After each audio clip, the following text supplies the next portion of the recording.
तो आपके JLO interview के पर्पज से जो आपके सवाल है कि प्रिवेंशन, अरेस्ट और डिटेंशन, तो किसी भी व्यक्ति को अरेस्ट किया जाता है तो उसको अरेस्ट करते क्यों है भाई? जैसे किसी को अरेस्ट किया तो क्यों करेंगे? या तो वो भाग जाएगा, या वो और क्राइम करेगा, या इन्वेस्टिगेशन में वो कोऑपरेट नहीं करेगा, ये यही तो पर्पज रहता है ना। और डिटेन करने का मतलब भी यही है उसको, कि इन दोनों का आपको अगर डिफरेंस पूछा जाए कि अरेस्ट और डिटेंशन, तो अरेस्ट है और डिटेंशन करने का पर्पस मैंने आपको बता दिया भाई, इसलिए अरेस्ट और डिटेंशन किया जाता है। आपको क्या लगता है और क्या हो सकता है?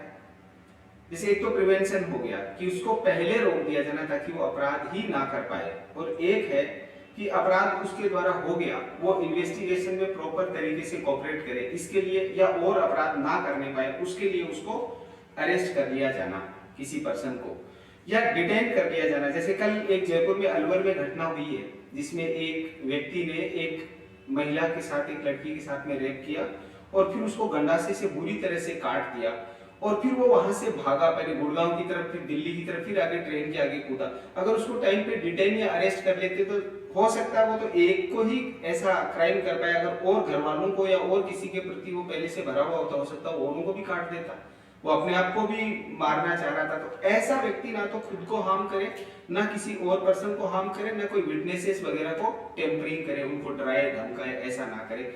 इसके लिए ये सारा प्रोविजन किया जाता है। तो सर हम शॉर्ट में ये कह सकते हैं डिटेंशन ऑफेंस कमिट होने से पहले किसी पर्सन को कन्फाइन करना कहलाता है। हाँ। और अरेस्ट किसी पर्सन को अरेस्ट करने के बाद कन्फाइन करना। बिल्कुल। दो सिमिलर ऑर्डर में रिमांड और कस्टडी। हाँ। देखो, रिमांड और कस्टडी, रिमांड अपने अभी जो पुराने वाली सीआरपीसी है, अभी आप उसी के अकॉर्डिंग जवाब देंगे। तो वहाँ 153 में क्या है? 153 हाँ, तो वेट्स और मेजर्स के लिए एंटर कर सकते हैं, वो है 153। और रिमांड का सेक्शन कौन सा कहलाता है?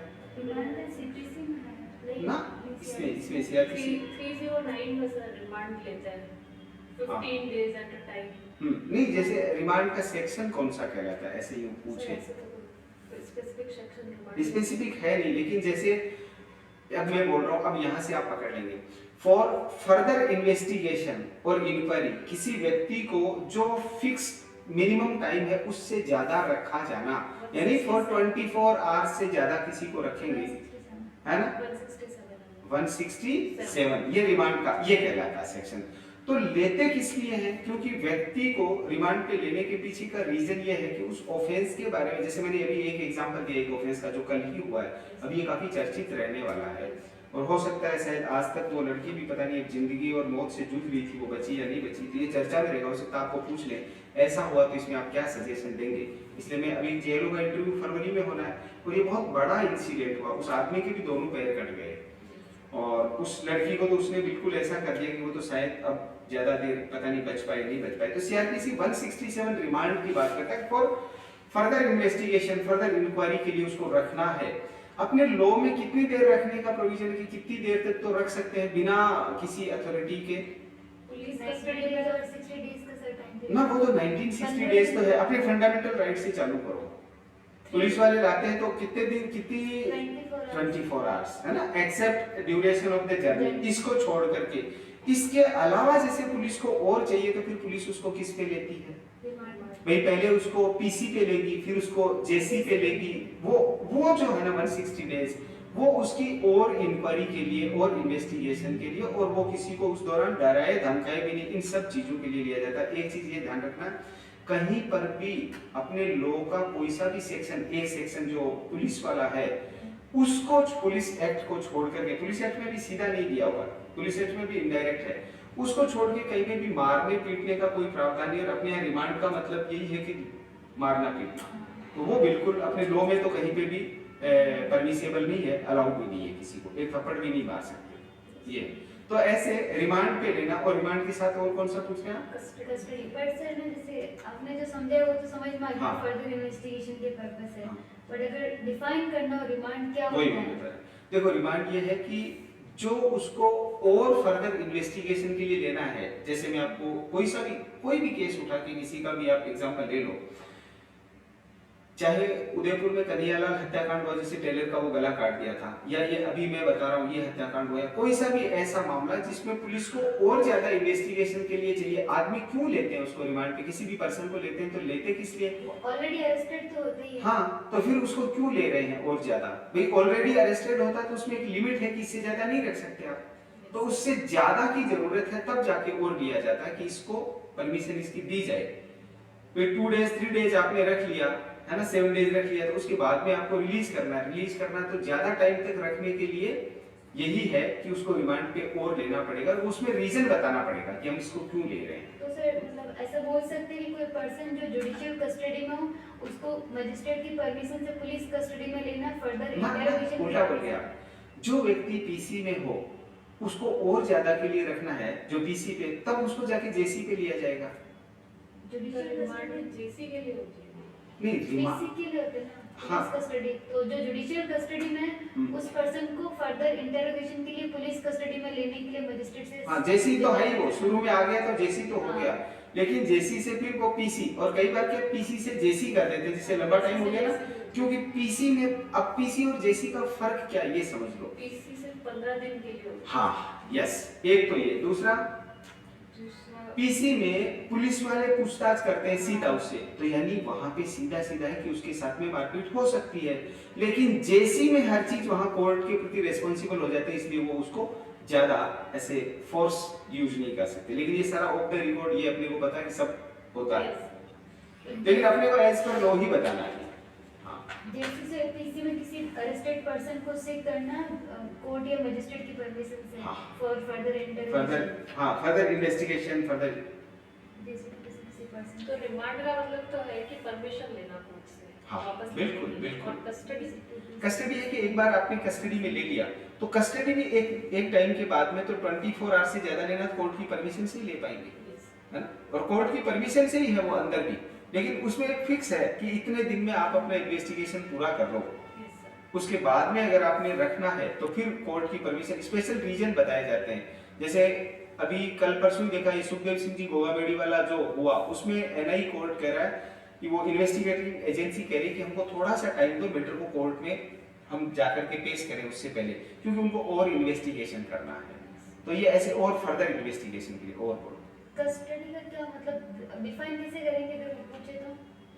कस्टडी को, हाँ कस्टडी यानी उसको डिफाइन ऐसे करना है कि जिस कस्टडी में लेने के पीछे का पर्पस एक ही होता है कि वो किसी को टेम्परिंग ना कर सके, ना तो विटनेस को ना विक्टिम को, इसीलिए तो सर डिटेन हो गया ना ऑफेंस होने से पहले, तो डिटेन और कस्टडी में डिफरेंस क्या वो डिफरेंस ये है कि जैसे कस्टडी में रखा यानी आपने पहले डिटेन कर दिया तो भी वो हो गया, लेकिन कस्टडी में रख लिया तो उससे और जैसी पीसी पे लेकर के उससे और फर्दर इन्वेस्टिगेशन किया जा सकता है, ये इसका पर्पस है।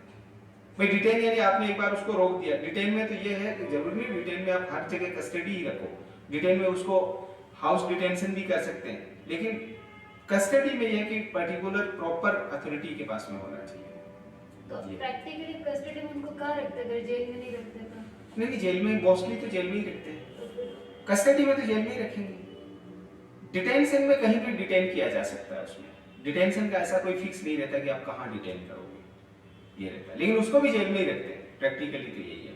लेकिन बहुत से लोगों जिसे ऐसा करते हैं जिनको हम बोलचाल की भाषा में कहते हैं हाउस अरेस्ट कर दिया, हाउस डिटेंशन कर दिया, जैसे जेएनके में 370 पे जो चेंज हुआ उसमें करीबन 2000 लोगों को वहां पे हाउस अरेस्ट किया था, उसको हाउस डिटेंशन ही बोलते हैं, सीधा सीधा जेल तो नहीं कह सकते। उसमें क्या राइट का लिमिटेशन लग जाती है, आप ऐसे मीडिया से बात नहीं कर सकते, पब्लिक मीटिंग को एड्रेस नहीं कर सकते, या किसी को और भी कोई जैसे एसडीएम जिसको पाबंद करता है ना कि इनको डराएंगे धमकाएंगे नहीं, वो भी एक प्रकार का उसको वो पाबंद करना, वो इससे भी और छोटा रूप हो जाएगा। डिटेंशन का भी छोटा रूप है ना? हाँ। कस्टडी डिटेंशन का नहीं है, कस्टडी का छोटा पाबंद करना, उसको किसी को पाबंद करवा देते हैं, वो ये हमको डराएंगे धमकाएंगे, हमको धमकाएंगे। सर एक सेकंड में जो लिखा है एक बार बताना हाँ। है डिफरेंस। अरेस्ट का मैंने लिखा है to confine any person after committing crime, yes, और डिटेंशन का लिखा है to confine any person before committing crime. हाँ यस, और रिमांड का मतलब है किसी अरेस्टेड पर्सन की जुडिशियल कस्टडी से पुलिस कस्टडी में ट्रांसफर करने की परमिशन लेना है कोर्ट से further for further investigation. Investigation. और कस्टडी का नहीं समझ पा रहा, अब इनसे किसे डिफरेंशिएट करके लिखना है? भाई डिफरेंशिएट क्या, कस्टडी में रखने का पर्पस यही है ना कि कस्टडी में होगा तो व्यक्ति एक तो भागेगा नहीं, जब कोर्ट में पेश करना, यानी कोर्ट प्रोसीडिंग को वो सपोर्ट करे, इन्वेस्टिगेटिंग एजेंसी को सपोर्ट करे, इसके लिए तो हम कस्टडी में रख रहे हैं उसको। ये तो मतलब इसकी डेफिनेशन नहीं बता के पर्पस बताना है इसमें, अगर पूछे तो।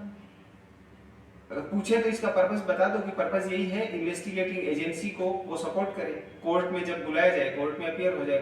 वरना अपराधी, देखो अपराधी लोग हैं वो कोई ऐसे सहज सरल प्रकृति के तो है नहीं, उनको कहार वो आ गए, ऐसे तो उनके तो बहुत मामले चलते हैं। सर वो समझ में आ हाँ। रहा है, बस मुझे वो शब्द नहीं मिल रहा है कि कस्टडी को कैसे डिफाइन करे। जैसे कोई पर्सन पुलिस कस्टडी में है, हाँ तो उसको कैसे बताए जो अरेस्ट, डिटेंशन और रिमांड से अलग हो, मतलब कैसे बताए कस्टडी का क्या मतलब है?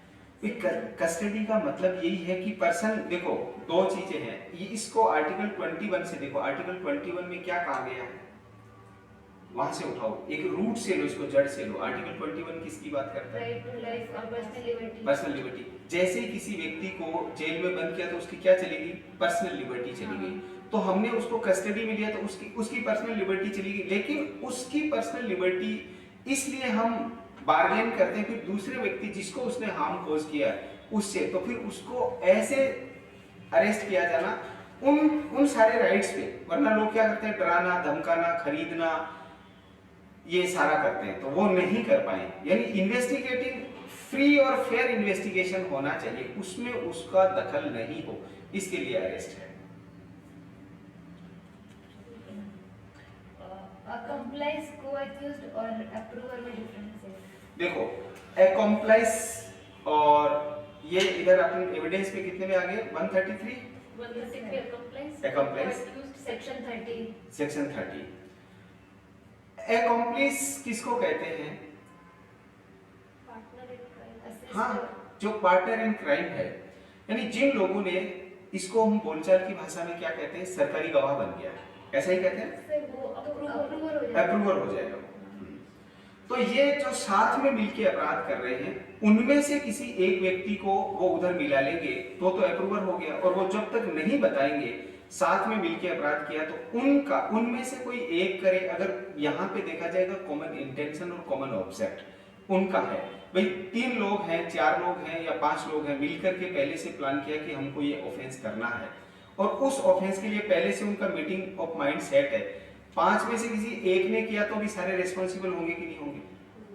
होंगे। तो सारे रिस्पॉन्सिबल, या उनमें से कोई एक व्यक्ति एक बात कह रहा है और वो दूसरे के खिलाफ कह रहा है, तो दूसरे के खिलाफ काम में तो ली जाएगी जैसे अप्रूवर में, लेकिन वो क्या हो जाएगा, वीक किस्म का विटनेस होगा, उसके लिए अदर उसकी कॉरपोरल विटनेस की जरूरत होगी। ऐसे सीधा सीधा उसको नहीं माना जाएगा। ये मतलब अगर हमें पूछे तो हम दो लिमिट इसको डिफरेंशिएट, अप्रूवर का तो चलो समझ में आ जाता है, जिसको टेंडर ऑफ पार्डन देता है अकम्प्लिस, हाँ। तो वो अप्रूवर बन के सर करेगा। लेकिन उसमें भी वो कंडीशन है, accused- सुनो, उसमें भी कंडीशन है कि उसको झूठ बोलने की परमिशन नहीं है, किसी को फंसाने के लिए नहीं है। भाई जो अपराध करेगा, देखो जिस समय व्यक्ति अपराध कर रहा है, कोई पुण्य का कार्य तो कर नहीं रहा, कर तो अपराध रहा, लेकिन जब साथ में मिलकर अपराध किया तब तो सबसे मित्रता थी, फ्रेंड थे आपस में। इसको कहते हैं बिल्कुल ये वीक किस्म का विटनेस के साथ में, इसको नीच किस्म का विटनेस कहते हैं। पहले साथ में मिलकर अपराध किया और अब अपने आप को बचाने के लिए, साथियों को फंसाने के लिए कोर्ट को ये ध्यान रखना पड़ता है कि ये झूठ तो नहीं बोल रहा है कि और फंस जाए और मैं बच जाऊं। अप्रूवर तो क्लियर हो गया। अप्रूवर क्लियर है, चलो एक एक को क्लियर करते हैं। हाँ, अकम्प्लिस और को-अक्यूज में क्या डिफरेंस है? दोनों ही क्रिमिनल गिल्टी एसोसिएट होते हैं, क्राइम साथ हाँ, देते हैं।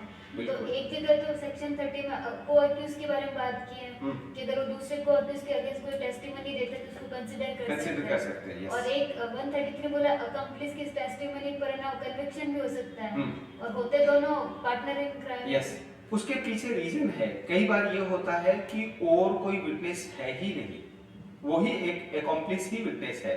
अब उसकी विटनेस वीक किस्म की है, लेकिन अगर उसमें कहीं डाउट नहीं होता है तो उसको कोर्ट रिले कर लेता है। एविडेंटली वैल्यू तो समझ में आ हाँ। गई। इन दोनों टर्म्स में डिफरेंस किया, अगर 2 जनों ने मिलकर मर्डर किया, 3 जनों ने मिलकर मर्डर किया, तो किसको अकम्प्लिस कहेंगे और किसको को-अक्यूज कहेंगे? देखो को-अक्यूज्ड तो साथ में मिलकर अपराध करना, हाँ। अकॉम्प्लिस का मतलब यही हुआ साथ में मिलकर अपराध करना। वही ये तो। सिमिलर से वर्ड है, लेकिन उनका अलग अलग प्रोविजन दे रखा है, एविडेंटरी वैल्यू भी डिफरेंट दे रखी है। हम कैसे डिफरेंट करेंगे इन तीनों में से को-एक्यूज कौन है और अकम्प्लिस कौन है? देखो इनको पार्ट्स में डिवाइड कर लो। एविडेंस कितने पार्ट्स में डिवाइडेड है? 3 पार्ट्स में। पहले पार्ट में क्या आता है? रेलेवेंसी ऑफ फैक्ट, तो वहां उससे वो रेलेवेंट करता है उसमें, उस पूरा पार्ट में फ्रॉम सेक्शन 5 से ले लो आप, 5 to 55 क्या है अभी जो पुराना एविडेंस चल रहा है? रेलेवेंसी ऑफ फैक्ट, वो वहां रेलेवेंसी रख रहा है। और लास्ट वाले में क्या है? एग्जामिनेशन डॉक्यूमेंट्स है ना, प्रूफ और इफेक्ट ऑफ डॉक्यूमेंट्स क्या आएगा। तो ये यहाँ पे उसका इफेक्ट है, यहाँ इसकी रेलेवेंसी है। ऐसे पार्ट के हिसाब से इसको समझो, यानी इसको मोटा बाइफर्केशन करके ही समझाना पड़ेगा। ऐसे बाकी दिखने में एकदम सिमिलर से लगते हैं। वही सर समझ में, 3 जनों ने अगर मिलकर मर्डर किया तो किसको अकम्प्लिस कहेंगे, किसको ना वहां वो co-accused उनके कहेंगे। द्वारा की गई बातें रेलेवेंट हो जाएंगी, और यहाँ पे जो बातें हैं और जो तथ्य हैं, जो फैक्ट हैं, उनके आधार पे ऐसे इन चीजों को पेश किया जाना, उसका इफेक्ट क्या होगा कन्विक्शन का, इसका ये भी अभी इसका पर्टिकुलर डिक्शनरी में देख करके आपको इसका सेक्शन और वो भी मीनिंग भी बता देंगे। ठीक है। और एक्ट और लॉ में डिफरेंस पूछे तो? देखो एक्ट और लॉ में ऐसा तो कोई, सारे जो एक्ट है वो सारे लॉ ही कहला रहे हैं। बिल और एक्ट में पूछे तो फिर भी समझ में आता है। भाई बिल तो ये है कि जैसे पेश किया हाउस के अंदर, जब तक बोथ हाउसेस के द्वारा पास नहीं हो जाता और असेंट ऑन प्रेसिडेंट या असेंट ऑन गवर्नर नहीं हो जाता, तब तक तो वो क्या है? बिल है। और असेंट ऑन प्रेसिडेंट किस आर्टिकल में है? 199 ना, assent on bill. 111 yes, very nice. 111 इसको ऐसे याद करो, 1 1 1 2 2 2 3 3 3। जैसे हमारी अभी जो पहले पुरानी जो अभी आप इंटरव्यू में देंगे आईपीसी सीआरपीसी एविडेंस थी, जिसको भारतीय न्याय संहिता, भारतीय नागरिक सुरक्षा संहिता और भारतीय साक्ष्य अधिनियम कहा गया। इनको जब तक पार्लियामेंट में थे और जब तक प्रेसिडेंट ने साइन नहीं कर दिए, तब तक ये सारे के सारे क्या थे? बिल थे। उसके बाद में साइन हो गया तो ये एक्ट हो गया, अब तो गजट नोटिफिकेशन भी हो गया और डेट ऑफ एनफोर्समेंट आ गई। कब है डेट ऑफ एनफोर्समेंट? 1 जुलाई। तो इसमें 3 डेट अपने को ध्यान में रखनी है, मैं अभी भेज भी रहा हूँ सबको। पहला ये पूछेंगे डेट ऑफ एनेक्टमेंट, तो इनकी डेट ऑफ एनेक्टमेंट क्या है?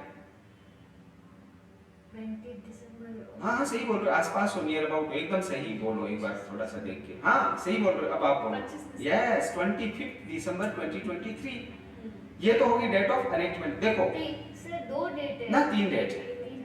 देखो एक होगी, मैं अभी आपको व्हाट्सएप भी कर दूंगा और अभी लिखा भी दूंगा। एक होगी डेट ऑफ एनेक्टमेंट 25 दिसंबर 2023, एक डेट। दूसरी डेट कौन सी होगी भाई? इस डेट को क्या हुआ? इस डेट को हुआ एनेक्टमेंट। 25 को तो शायद ना रुको एक मिनट, आप सही बोल रहे हो, आप गलत नहीं कहेंगे। 25 को क्या हुआ? एसेंट मिली। हाँ वही तो, असेंट मिली, उसी दिन गजट नोटिफिकेशन हो गया। एक नोटिस इसमें वही तो कह रहा हूँ, बीच वाले को स्टूडेंट भूल रहा है। दूसरा गजट नोटिफिकेशन कब हुआ? ये अभी तो हुआ 24 फरवरी, अभी कल परसों हुआ है। ये कई बार ये पूछ लेते हैं इंटरव्यू में, एग्जाम में, कि ये सेकंड वाला जो गजट नोटिफिकेशन, भाई इस गजट नोटिफिकेशन में तो दिया हुआ ना 1 जुलाई 2024 को ये एनफोर्समेंट में आ जाएंगे। तो 3 डेट होगी, date of enactment, date of gazette notification और डेट ऑफ एनफोर्समेंट। ये तीनों ध्यान रखना है, क्योंकि अभी रिसेंटली आपको बहुत डेप्थ में तो अभी नहीं पूछेंगे, बट ये 3 तो पूछ सकते हैं, क्योंकि ये तीनों तो हो चुकी हैं। पहले date of enactment, gazette notification, date of, उसके नीचे लिख लो डेट ऑफ गजट नोटिफिकेशन, और तीसरा लिख लीजिएगा डेट ऑफ एनफोर्समेंट। तो पहली होगी डेट ऑफ एनेक्टमेंट होगी 25 दिसंबर 2023, 25 दिसंबर 2023। दूसरी होगी डेट ऑफ गजट नोटिफिकेशन 24 फरवरी 2024, 24 फरवरी 2024। ये 1 जुलाई। और ये डेट ऑफ एनफोर्समेंट आ जाएगा 1 जुलाई 2024, 1 जुलाई 2024। इससे ये तीनों के तीनों भारतीय न्याय संहिता, नागरिक सुरक्षा संहिता और साक्ष्य अधिनियम एनफोर्समेंट में आ जाएंगे। हाँ जी बोलिए। तो सर एक्ट और लॉ में कोई डिफरेंस नहीं है? सारे एक्ट्स हैं वो सारे मिलके उनको हम लॉ ही कहते हैं, ऐसा कोई ऐसा अलग से कुछ नहीं है। एक्ट पर्टिकुलर होता है, लॉ ओवरऑल होता है। ऐसा जीनस एंड एक्टिव स्पीशीज। हाँ ऐसा भी कैसे, या इसमें पढ़ो, इसके बाद फिर वो जीनस और स्पेसीज में से क्वेश्चन करेंगे। यस। अपने सिंपल बता दो कि सारे एक्ट हैं जो मिलते हैं तो उन सबको हम लॉ ही कहते हैं, ये पार्ट ऑफ लॉ है, बट एक इंडिविजुअल है वो अपने आप में एक एक्ट है। और कंपनसेशन और डैमेजेस में डिफरेंस? देखो कंपनसेशन और डैमेजेस, कंपनसेशन किन मामलों में दिलवाते हैं जनरली? अच्छा रुको, आप ये तो आप बता देंगे, अभी आप ही बता देंगे, इनका बेस्ट केस कौन सा वो बताओ, लिखो रुदल साहब। बेस्ट केस है, लीडिंग केस है इसका, पूछते ही बता दोगे ना, आधे से ज्यादा काम तो जेलों के इंटरव्यू में आपका हो जाएगा वहां पे। State of Bihar? हाँ, रुदल साहब से स्टेट ऑफ बिहार। इसमें तो कंपनसेशन दिलाया था, फंडामेंटल राइट के वायलेशन में। ये बेस्ट केस है जिसमें कंपनसेशन दिलाया था और ये कहा था कि जिस व्यक्ति को जेल से छोड़ दिया गया और उसको कितने दिन तक और रख लिया था उन्होंने, 14 साल तक और रख लिया कि इस व्यक्ति का अब ये इतने का जीवन कहां से वापस ला के दोगे। तो डैमेजेस किस मामले में दिलवाए जाते हैं? जहां पे कोई जैसे मेरा राइट हर्ट हो गया है ना, तो वो तो दिलाए जाएंगे। देखो दो चीजें हैं, ध्यान से एक बार समझना इसको। डैमेज यानी कोई मेरा डैमेज हुआ है तो उस डैमेज की भरपाई के लिए दिलाएंगे। कंपनसेशन किन मामलों में दिलवाया जा रहा है? वो उसका कोई राइट हर्ट हुआ है उस मामले में। तो अभी एक नई चीज जो आईपीसी में 2023 के अमेंडमेंट से 13 के अमेंडमेंट से और 14 में भी इसको रखा, वहां पे वर्ड क्या है, जैसे विक्टिम को कंपनसेशन दिला रहे हैं, डैमेजेस दिला रहे हैं, कंपनसेशन दिला रहे हैं। तो ऐसे क्रिमिनल के मैटर्स हैं जिनमें किसी का राइट हर्ट हुआ है, उनको कंपनसेशन दिलाए जाएंगे। अच्छा कॉन्ट्रैक्ट में क्या दिलाते हैं अपन? डैमेजेस दिलाते हैं। तो इस चीज को ऐसे समझो, अपने वर्ड इजी इजी है, सिंपल सिंपल है, इनको अपने को बिल्कुल सिंपल करके ही जवाब देना है और ऐसा जवाब दो कि उसमें से बहुत ज्यादा सवाल नहीं बनते हो, क्योंकि इंटरव्यू में बहुत ज्यादा सवाल बन जाएंगे तो भी दिक्कत है। कंपनसेशन क्रिमिनल केसेस में और डैमेजेस सिविल केसेस में? एक मोटा डेफिनेशन तो यही है।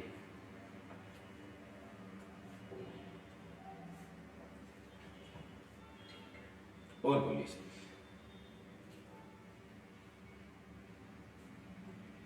सर, एक क्वेश्चन था, अगर पूछते कि how will criminal cases B dealt with while holding the post of law officer, मतलब जो लॉ ऑफिसर रहेंगे तो फिर सिविल और क्रिमिनल दोनों मैटर होंगे, तो सिविल में तो ओपिनियन देनी है, क्रिमिनल मैटर में भी जेल का कुछ रोल होता है क्या? देखो क्रिमिनल में तो नहीं होगा, आपको वैसे जेलों में सारा सब कुछ बेस्ड होता है, ऑफिशियल वर्क से रिलेटेड होता है। क्रिमिनल इन्वेस्टिगेशन और इनमें तो आपका कोई काम होता नहीं है। और अगर किसी पब्लिक सर्वेंट है उसमें, और सुनो एक जगह हो भी जाएगा, बहुत सी चीजें आजकल क्या है कोरिलेट है, जैसे डिपार्टमेंट में कोई एंटी सेक्सुअल हरेसमेंट कमेटी बनी हुई है या किसी ने ऐसा कोई एक्ट कर दिया तो उससे आपसे मांगेंगे तो वो सिविल तो नहीं हुआ, है ना? ये ऐसे, और ये मैटर आजकल ज्यादा आ रहे हैं। अब ये सच कितना झूठ कितना that is different thing, but अपन बिल्कुल इस पे भी एडामेंट नहीं हो जाए कि सिविल मामलों में ये क्रिमिनल भी कई ऐसे केसेस हैं जो इन्हीं के जैसे लगते हैं और उसमें अपने को अपना ओपिनियन भी देना पड़ेगा। उनको कैसे डील करते हैं, मतलब ओपिनियन बेस्ड होते हैं या तो कुछ और? नहीं ओपिनियन ही होगा, अपन अपना ओपिनियन दे सकते हैं और अपन क्या कैसे जजमेंट तो दे नहीं सकते, है ना? अपन ये सजेस्ट कर सकते हैं इसमें ये हो सकता है एज पर लो, इसमें एफआईआर हो सकती है, कंप्लेंट हो सकती है, या इसका देखो लॉ में क्या होता है, नंबर ऑफ केसेस तो आपको डिपार्टमेंट क्यों हायर कर रहा है, किस लिए कर रहा है कि इस आग में कितने जल्दी पानी डालोगे, है ना? ये आग बुझेगी कैसे, और आपका इसमें एक फायरमैन का रोल है। डिपार्टमेंट में जितने केसेस चल रहे हैं उनमें सुलह करवाना या ऐसे सलाह देना कि एज पर लॉ इसका सॉल्यूशन क्या होगा, वो सिविल मैटर हो सकता है, क्रिमिनल मैटर हो सकता है, ये आपका रोल है उसमें एज पर लॉ। जिसमें देखो आजकल मोस्टली डिपार्टमेंट है ना, वो सबसे ज्यादा लॉस में ऐसे जा रहे हैं कि किसी भी एम्प्लॉय के खिलाफ में कोई एक्शन ले लिया, वो एम्प्लॉय कोर्ट में चला गया और बहुत सारे केसेस पेंडिंग पड़े रहते हैं, वो बरसों तक ऐसे ही पेंडिंग है क्योंकि कोई ध्यान नहीं दे रहा, फिर जाके उसको लास्ट में उसका पूरा सैलरी और सब मिल जाता है बिना कोई काम किए। तो इसलिए अच्छा है कि जितने भी मैटर उस कंसर्निंग डिपार्टमेंट के हैं जिसमें आप जेलो हैं, उन सबका सॉल्यूशन किया जाए। लीगल एस्पेक्ट तो आप ही बताएंगे इसका सॉल्यूशन क्या है। बाकी ऐसे मामलों में जिनमें कंपाउंडेबल हैं, उनमें आपस में अगर पार्टी में एग्रीमेंट हो जाता है, पार्टी एग्री हो जाती है, तो उनका सुलह करवा दो, सुलह करवा के मामले को निपटाओ या कोर्ट में ले जाना, उनको कोर्ट के थ्रू उस मामले को आगे प्रोसीड करो। कहने का मतलब जितना जल्दी है, अभी चीफ जस्टिस ऑफ इंडिया भी इस पे बोल रहे हैं, कल ही उनसे किसी मामले में आगे की पेशी मांग ली गई जिसमें बहुत नाराज हुए, वो कह रहे ऐसा मत करो, आप अनावश्यक पैसे मत मांगो, प्रिपेयर होके आइए और मैटर को जितना जल्दी हो सॉर्ट आउट करिए, वरना मैटर तो बढ़ते जाएंगे। भाई जेलों का काम क्या है, उनके डिपार्टमेंट में जो भी केसेस हैं उनको जल्दी से जल्दी सॉल्व किया जाए, यही तो काम है। केस तो हो रखे हैं, कोर्ट भी बने हुए हैं, फिर जेलों क्या करेगा बीच में? जेलों ये करेगा कि उसमें बेटर सॉल्यूशन क्या हो सकता है। देखो कोई भी डिपार्टमेंट बना है तो डिपार्टमेंट का सबका एक पर्पस है, वो काम करने के लिए बना, ना कि मुकदमे लड़ने के लिए बना। फिर भी मुकदमे तो होंगे, अब उन मुकदमों को सॉल्यूशन क्या है? तो वो जेएलओ की जो पोस्ट है वो इसीलिए है कि वो उसमें अपना ओपिनियन दे कि सर इसमें ये हो सकता है। तो फिर जो सीनियर ऑफिसर और जो एम्प्लॉय है जिसने डिपार्टमेंट पे क्लेम कर रखा है उसको भी लगेगा कि देखो यार केस लड़ेंगे, कितने साल में न्याय मिले नहीं मिले पता नहीं, तब तक जीवन भी रहे नहीं रहे, अभी ये मेरे को इस बात पे सुलह करने के लिए कह रहे हैं, इस मामले को यहीं पे निपटाते हैं, अपन अपना ओपिनियन देंगे। सिविल केसेस में तो ओपिनियन देंगे और क्रिमिनल केसेस में रोल पूछे तो जैसे डिपार्टमेंटल लेवल पे जो इंक्वायरी है हाँ। उसमें वो पार्टिसिपेट कर सकते हैं। क्रिमिनल लेवल पे यही है कि वो अपना ओपिनियन ही उधर देगा, अच्छा, देगा दोनों बता तरफ सकता है ओपिनियन, कि हाँ इसमें कि इसमें क्या हो सकता है, Yes, sir. अपनी ओपिनियन। ठीक है सर, है ना, एक ये जो भारत बंद टर्म यूज करते चलो इसका तो पता चल गया भरत कुमार, बट इसमें डिफरेंस क्या होता है भारत बंद, कर्फ्यू, हाँ। सेक्शन 144 और इनकी कॉन्स्टिट्यूशन यस, 180? देखो एक, हाँ बहुत अच्छा क्वेश्चन है ये, अभी कोर्ट में भी डिसाइड होना है। अभी किसान वाले जो आंदोलन हो रहा है इसमें भी लेकर के गए हैं, इसको रिट में गई है एक पार्टी। तो एक तो हो गया जैसे भारत बंद, भारत बंद का कोई आह्वान नहीं कर सकता, आप प्रोटेस्ट कर सकते हो। Yes. भारत बंद इलीगल करार दिया गया, कौन से केस में दिया गया? Bharat communist party of India versus एक तो communist party versus Bharat Kumar. Bharat Kumar के केस में बंद नहीं कर सकते आप। जो भी ये कॉल करते हैं ना सोशल मीडिया पे बंद, उन सब पे केस होता है बाद में, बंद कैसे कॉल कर सकते हो आप? देश सर, होता भी है ना प्रैक्टिकली, दुकानें वगैरह बंद होती है, एक्टिविटी Practically वही हो रहा है। गोगामेडी के टाइम हाँ। तो राजस्थान बंद था। हाँ आह्वान था बंद का। अब उसमें कारण है ना, अब उसमें जो लोग कर रहे हैं ना, पुलिस जैसे जबरदस्ती किसी की भी शॉप बंद कराएंगे तो उनपे चाहे तो केस कर सकती है, क्योंकि कोर्ट में क्या है, हमें एक ही राइट मिला है, वो फंडामेंटल राइट आर्टिकल 19(1)(a) में मिला है, ए में मिला है, उस पे 8 रेस्ट्रिक्शंस हैं, हम उनके तहत प्रोटेस्ट कर सकते हैं। Right to protest is a fundamental right under article 19(1)(a), but ये नहीं कि हम बंद करा देंगे। बंद कराना इलीगल है, गलत है। ये जो बंद हो रहा है, ये अब आपको पूछ सकते हैं, जो फार्मर्स का प्रोटेस्ट हो रहा है, पूरा का पूरा हाईवे बंद कर रखा, किले ठोक रखी, ये क्या बिल्कुल गलत है, इलीगल है। ये जो पुलिस प्रैक्टिस कर, क्या पुलिस क्या हमेशा अरेस्ट नहीं कर रहे हैं? कर ही पुलिस रही है, अरेस्ट करें किसानों को, कर कौन मना कर रहा है? वो कौन सा क्राइम कर रहा है? वो करे हमें दिल्ली जाना है, दिल्ली जाने का कौन सा अपराध है?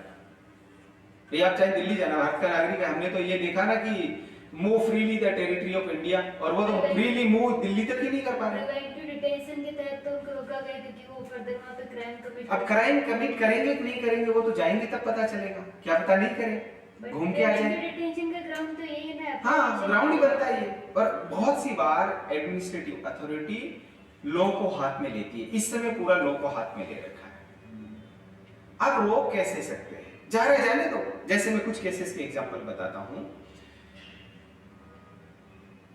ये रोमेश थापर का एक केस हुआ। रोमेश थापर के केस में कहा कि जो क्रॉस रोड नाम का जर्नल जो पब्लिश हुआ है उसको स्टेट ऑफ महाराष्ट्र से पब्लिश हुआ, उसको स्टेट ऑफ तमिलनाडु, और यहाँ पे पहले स्टेट ऑफ तमिलनाडु था, स्टेट ऑफ मद्रास, बाद में तमिलनाडु हुआ। Romesh Thapar versus state of Madras ऐसे नाम से केस हम देखते हैं।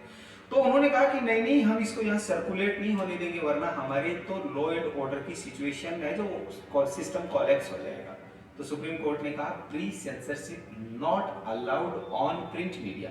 सिस्टम कोलैप्स होगा तो बाद में इस पे डेफेमेशन का कर लेना, तो पहले ही कैसे आप रोक रहे हो इस चीज को, है ना? प्री सेंसरशिप सब जगह अलाउ नहीं है, कुछ है मूवीज वगैरह इनमें प्री सेंसरशिप अलाउ किए, बट प्रिंट मीडिया पे नहीं किए। एक केस नहीं है, रोमेश थापर है, ये अपना रिलायंस पेट्रोकेमिकल्स का केस है, इसमें भी है, और ये प्रभु दत्ता वाला केस है। ऐसे इसमें हम ये कह सकते हैं कि वो प्रिवेंशन डिटेंशन के तहत इनको रोक तो रहे, लेकिन इस बात की क्या गारंटी कि वहां जाके अपराधी करेंगे? अगर आपका ओपिनियन पूछे तो आप तो सदा हुआ ओपिनियन बता देना, ना तो फार्मर का ज्यादा अपने को फेवर करना, ना किसी का प्रोटेस्ट करना है।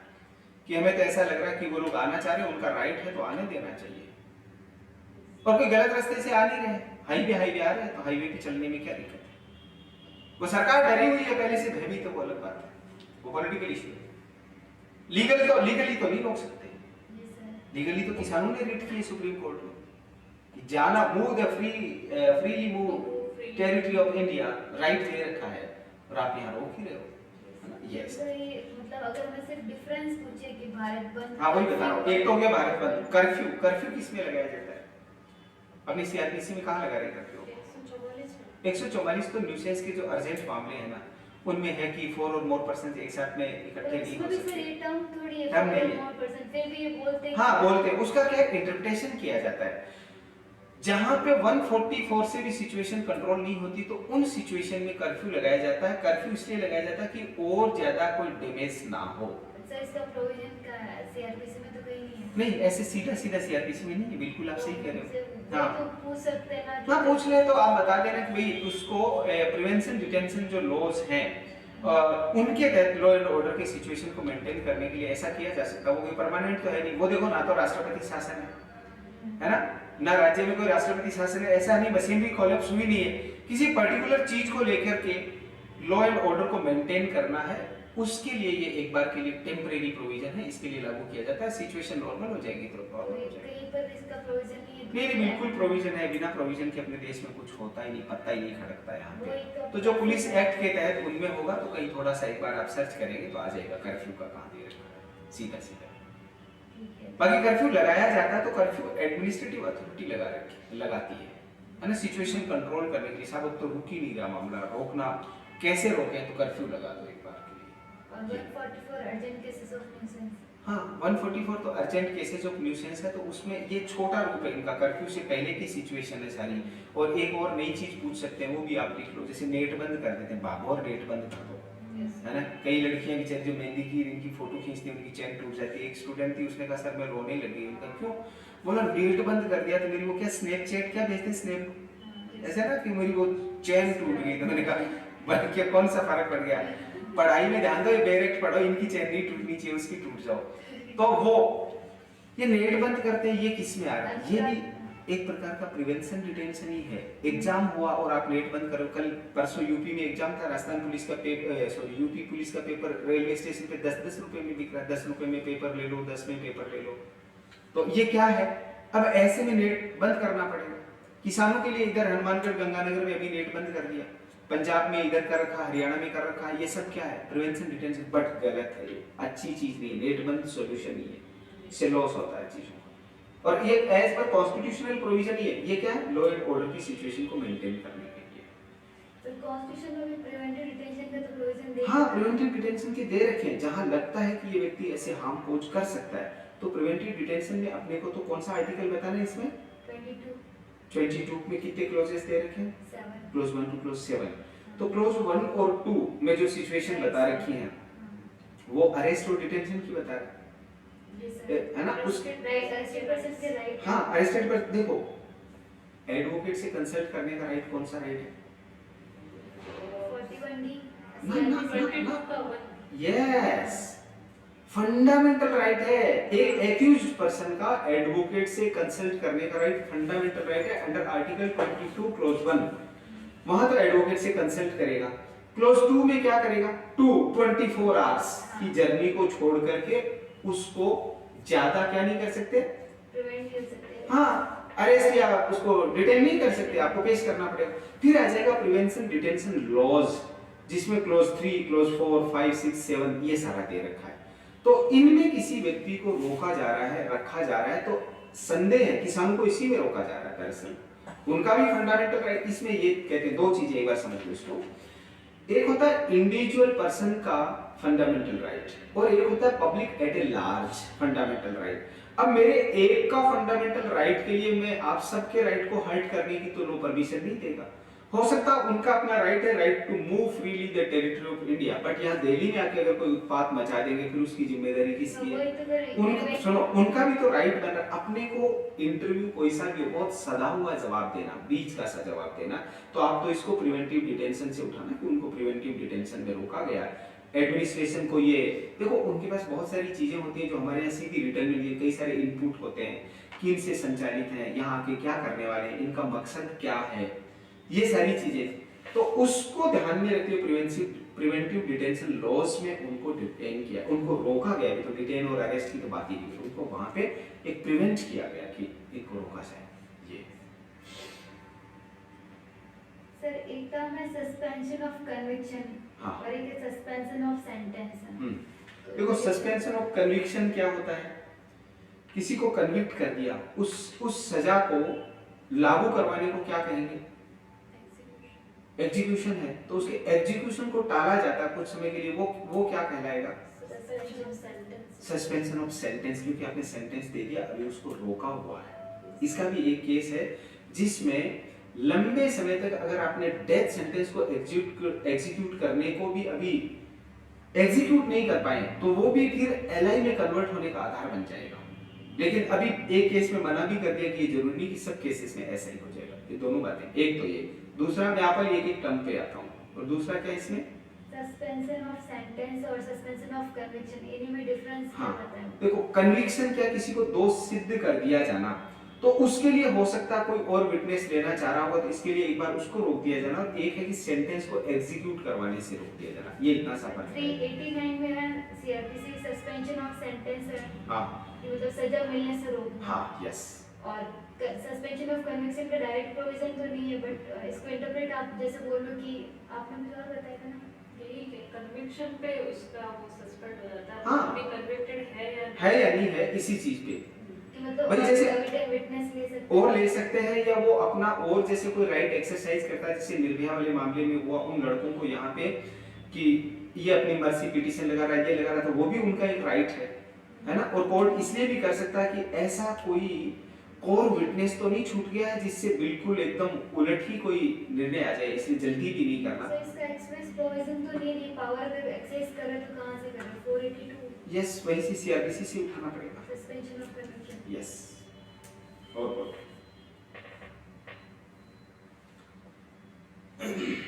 सर या क्वेश्चन, हाँ बोलिए। सर जो रिसीवर अपॉइंट करते हैं ना ऑर्डर 40 में सीपीसी हाँ। में, वो किस ग्राउंड पे करते हैं? देखो रिसीवर अपॉइंट करना, अच्छा रिसीवर वाली प्रोसीडिंग कहलाती क्या है, एक मिनट के लिए, मान लो आप कोर्ट हो या मैं कोर्ट हूं, हमने रिसीवर अपॉइंट क्यों किया, रीजन क्या है? स्टेटस क्यों मेंटेन करना? हाँ, एक तो स्टेटस क्यों, एक बात, दूसरा कोर्ट हर जगह तो नहीं जाएगा, तो अपना रिसीवर अपॉइंट करके भेज देगा, वो वहां जाके स्टेटस क्यों या एज सच सिचुएशन है वो बता दे। इसका बेस्ट एग्जांपल अभी देश भर में चल रहा है ज्ञानवापी का मामला, इसमें रिसीवर अपॉइंट किया गया, और रिसीवर की प्रोसीडिंग किसकी प्रोसीडिंग मानी जाएगी? कोर्ट की प्रोसीडिंग मानी जाएगी। अगर कोई पर्सन रिसीवर की प्रोसीडिंग में भी ऑब्स्टेकल क्रिएट करता, बाधा उत्पन्न करता, तो ये कहा जाएगा कोर्ट की प्रोसीडिंग में ही बाधा उत्पन्न कर रहा है। ये एक एक्सेप्शन है एविडेंस का। एविडेंस कहां दिया और लिया जाता है? एविडेंस कहां लिया जाता है? कोर्ट में, कोर्ट में। लेकिन ये एक रिसीवर ही इसका एक्सेप्शन है जो जाके मौके पे भी विटनेस ले लेता है। ये कमीशन भी तो होता है। हाँ जी? कमीशन। हाँ, कमीशन जारी करना, रिसीवर अपॉइंट करना वो किसी प्रॉपर्टी को रिसीव करने के लिए है। आप सही कह रहे हो, कमीशन जारी करना, कमीशन जाता है मौके पे, रिसीवर किसी प्रॉपर्टी को रिसीव करना, जैसे कोई खेत है, कोई बाग है, अब या कोई माइनर है उसकी प्रॉपर्टी है, उसको आप कैसे टेकल करोगे? तो कोर्ट किसी एक पर्सन को उसके लिए क्या कर देगा? रिसीवर अपॉइंट कर देगा। ये रहता है, तो वो उसका एक केयर टेकर है, जैसे ट्रस्टी होता है उसी प्रकार का एक केयर टेकर है।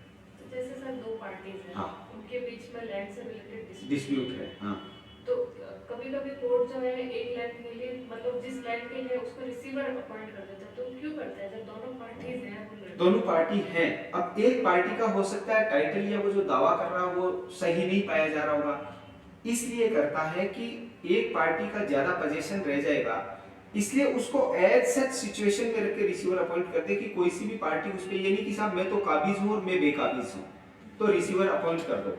यहाँ पे कोर्ट की अथॉरिटी है, फिर उसका टाइटल सेट कर लो, टाइटल सूट है तो टाइटल डिसाइड कर लो, फिर जिसकी है उसको दे दो। ये रिसीवर का मतलब यही होता है कि कोई भी एक व्यक्ति उसमें कोई चेंज ना कर सके, उसमें कोई बदल ना कर सके, इसके लिए। देखो जमीन और ये चीजें, इनके पर्पस बहुत सारे हैं। आप कोई प्रोडक्शन कर रहे हैं, आप उसमें कोई चेंज कर रहे हैं, ऐसा तो नहीं कर रहे हैं, इसलिए रिसीवर अपॉइंट कर दो कि उन दोनों की दखल ना रहे, और उसको एज सच रख दो, और फिर कोर्ट डिसाइड कर लेगा। वरना एक जो अपने बोलचाल में कहा जाता है ना, दावा झूठा, कब्जा सच्चा, तो जो position is the prima facie witness of, क्या कहते हैं? टाइटल, कि वो टाइटल का प्राइमा फेसी विटनेस है। इसलिए ऐसा होने ही मत दो एक का पलड़ा भारी हो जाए, तो दोनों का ऐसा इक्वल सा रख दिया जाए इसके लिए। और बोलो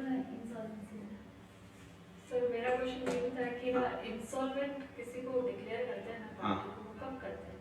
इंस्टॉलमेंट तब डिक्लेयर करते हैं जब पार्टी के पास चुकाने के लिए कुछ नहीं बचता है। मैंने ले लिया 2000 करोड़, 10,000 करोड़, या मान लो 10 लाख, 2 करोड़ ले लिया, ऐसा ले लिया।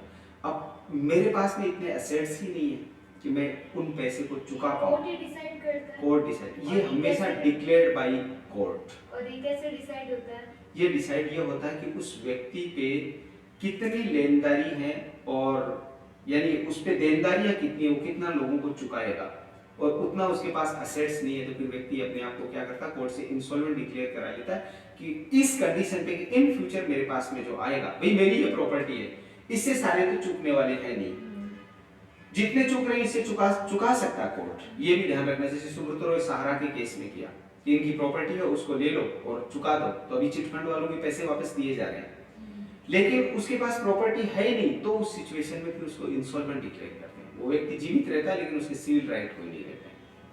ये इंसॉल्वेंट तभी होगा व्यक्ति जब उसके पास देने के लिए कुछ नहीं होता है।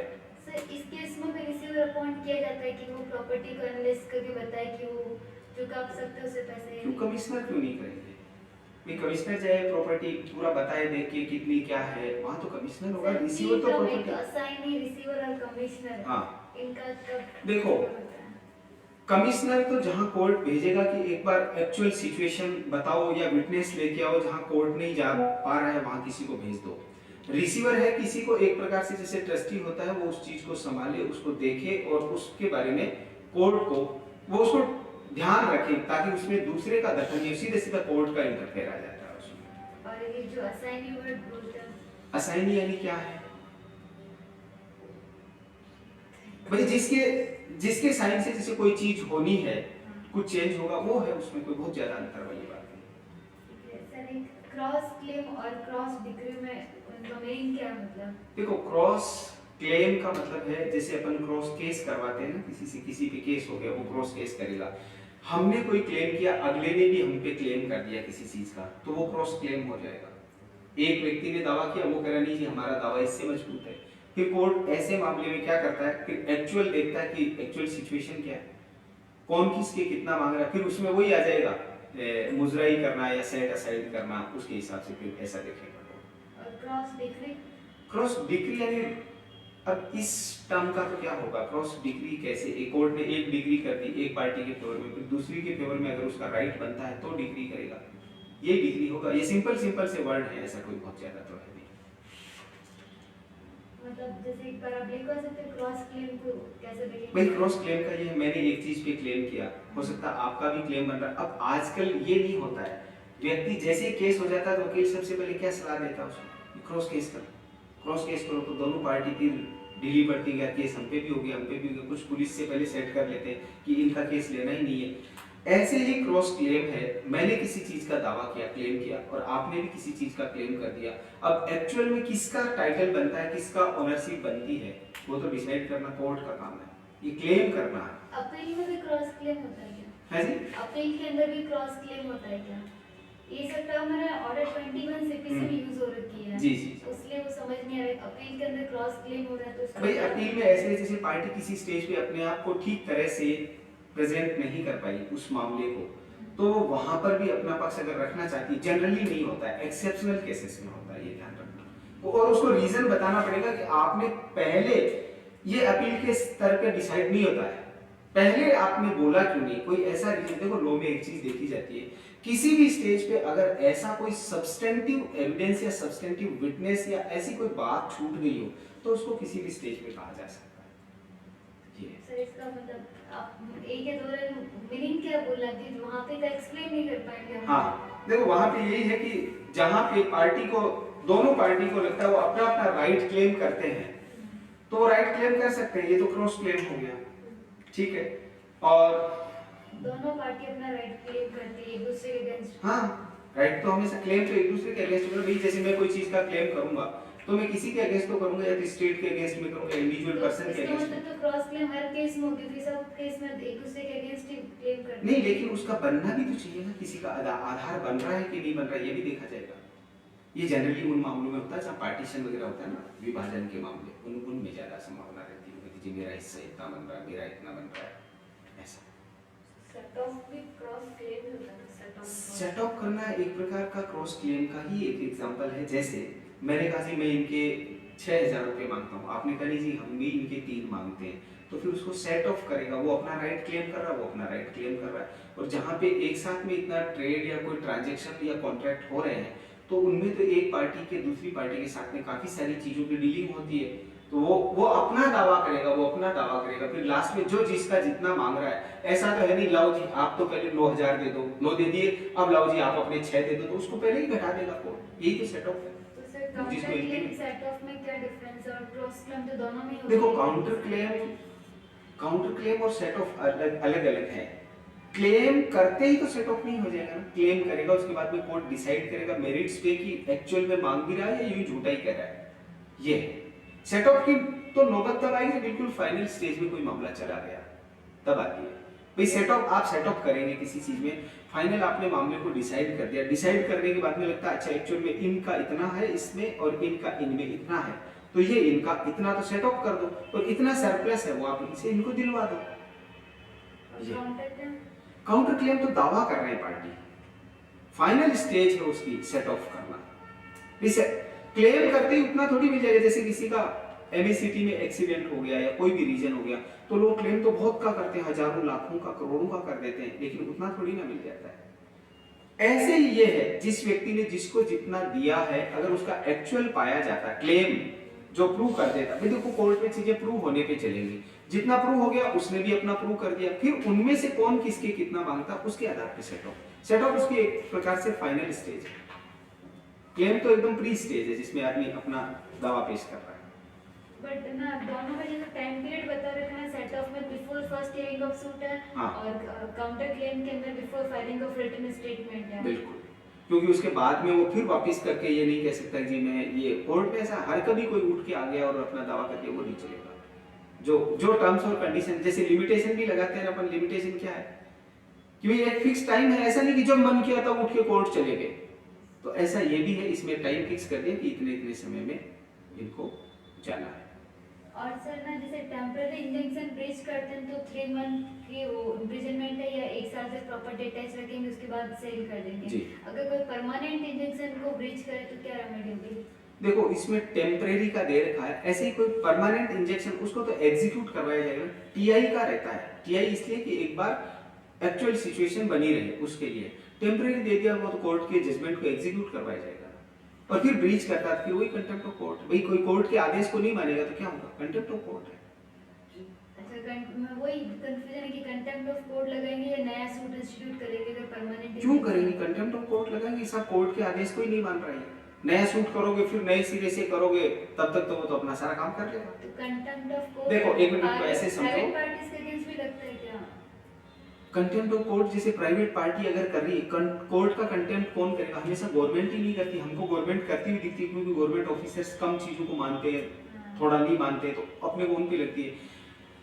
सिविल का कोई मामला है, जैसे अपन 3 लोगों का मामला है, अपन तीनों आपस में पड़ोसी हैं, और कोई ऐसे बीच की भाई 5 फीट जमीन छोड़ी जानी चाहिए, यूआईटी का रूल है कि हवा प्रकाश रोशनी के लिए ये छोड़ना है, फिर कोई नहीं छोड़ रहा है और उसमें वो कंस्ट्रक्शन करता जा रहा है, तो पार्टी इमीडिएट क्या लेके आएगी, टीआई टेम्परेरी इंजेक्शन लेगी। सर इसको रोको, ही बना लेगा, उसके बाद तो तोड़ना मुश्किल हो जाएगा, तो यही रोक लो इसको, तो टीआई।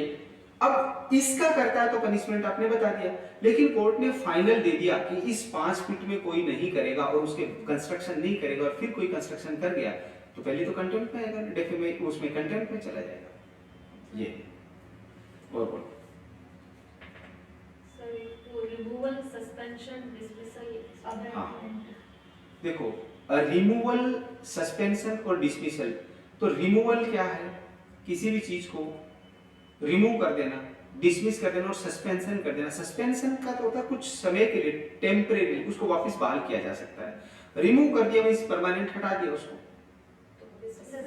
डिसमिसल भी परमानेंट हटाना ही है। एज ए अलग-अलग डिफरेंस है। सर जैसे पब्लिक सर्वेंट होते हैं ना, हाँ, उनको रिमूव भी करते हैं या उनको सस्पेंड करते हैं या डिसमिस भी कर देते हैं। हाँ, तीनों चीजें। देखो पब्लिक सर्वेंट है तो सबसे पहले उसको सस्पेंड करते हैं, उसको रीजन पूछा जाता है कि क्यों नहीं, जैसे कोई सा भी डिपार्टमेंट हो उसको पूछा जाए क्यों नहीं आपको इस ये कार्रवाई आपके खिलाफ की जाए, तो एक बार के लिए उसको सस्पेंड किया तो वो अपने आप को प्रूव कर देता है कि उसमें वो गिल्टी है नहीं, उसका कोई गिल्टी इंटेंट, गिल्टी माइंड नहीं है। सस्पेंशन मतलब टेम्परेरी पीरियड के लिए उसको पद से हटाना। हाँ, कुछ समय के लिए।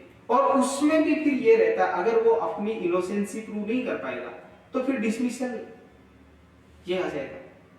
उसको प्रूव करना है, अगर वो अपना प्रूव कर देता है कि नहीं उसकी गलती नहीं है। भी बहुत सी बार गवर्नमेंट का काम करते हैं, कोई भी एम्प्लॉय हो, करते करते उससे भी कोई हो सकता है मिस्टेक हो जाए, हो सकता है मिस्टेक ना भी हो, उस पे ऐसे एलिगेशन लग गए तो अपनी इनोसेंसी प्रूव करते कि उसका उस ऑफेंस में कोई लेना देना नहीं है, तो ये उसका सस्पेंशन वापस बहाल हो जाता है। ऐसा सुनते हैं ना, सस्पेंशन बहाल हो गया। लेकिन कोई बिल्कुल हटा ही दिया गया हो, उसको फिर लगाना, रिमूव मतलब परमानेंटली हटाना। बिल्कुल। और डिसमिस मतलब डिसमिस कर दिया किसी को पोस्ट। डिसमिस करना भी हटाना ही है। नहीं सर, बट है ना, जैसे कल एक मॉक दिया तो उसमें बोला कि दोनों अलग अलग था, मैं आप इसके बारे में पढ़ता हूँ, हमें कुछ ऐसा मिल नहीं अच्छा, पाया। तो क्या क्या पढ़े वो तो बताओ। इनको लिख लो, अभी ये डिक्शनरी से और क्लियर कर देंगे आपका। हाँ। और सर ना जुरिस्डिक्शन 3 तरह के होते हैं, टेरिटोरियल, पेक्यूलियरी और सब्जेक्ट मैटर। बिल्कुल। ठीक है। हाँ। तो सब्जेक्ट मैटर जुरिस्डिक्शन की एरर होती है तब तो सूट नलिटी हो जाता है। ठीक है। हाँ। और है ना पेक्यूलियरी और टेरिटोरियल टेरिटोरियल, तो क्या इफेक्ट होगा? तो क्या इफेक्ट होगा अगर एरर हो जुरिस्डिक्शन? देखो, टेरिटोरियल होता है, जैसे मान लो कि मामला इस कोर्ट में लगना था और इसकी वजह दूसरे में लग गया, तो फिर क्या करते हैं, एप्रोप्रिएट में भेज देते हैं, फिक्स टाइम है, ये लो, यही तो होता है और क्या होगा। उनको सुधारा जा सकता है, कहने का Yes, मतलब। sir. टेरिटोरियल और पेक्यूलियरी को मतलब इरेगुलरिटी को हटा सकते हैं। हाँ, बिल्कुल।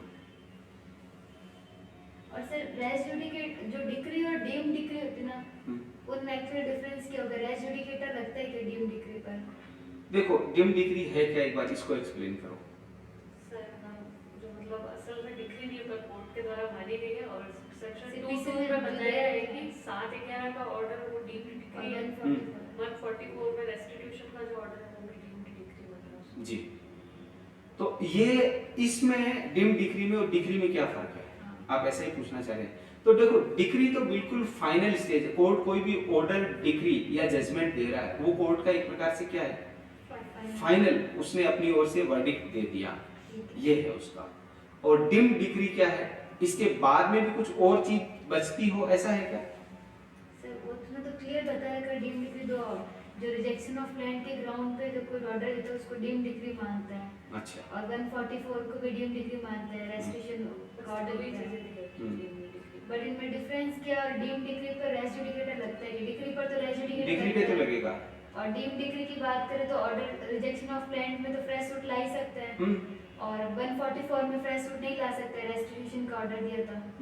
तो एक में तो रेस जुडिकेटर लग रहा है, एक में नहीं लग रहा, तो ये कंफ्यूजन है कि डीम डिक्री पर रेस जुडिकेटर लगता है या नहीं लगता है। देखो, डिक्री पे तो लगेगा, हाँ, और ये- डिम डिक्री का है, इसको थोड़ा सा और कंफर्म करना है। सर एक क्वेश्चन है कि अपील के टाइम पे नई पार्टीज को ऐड कर सकते हैं क्या?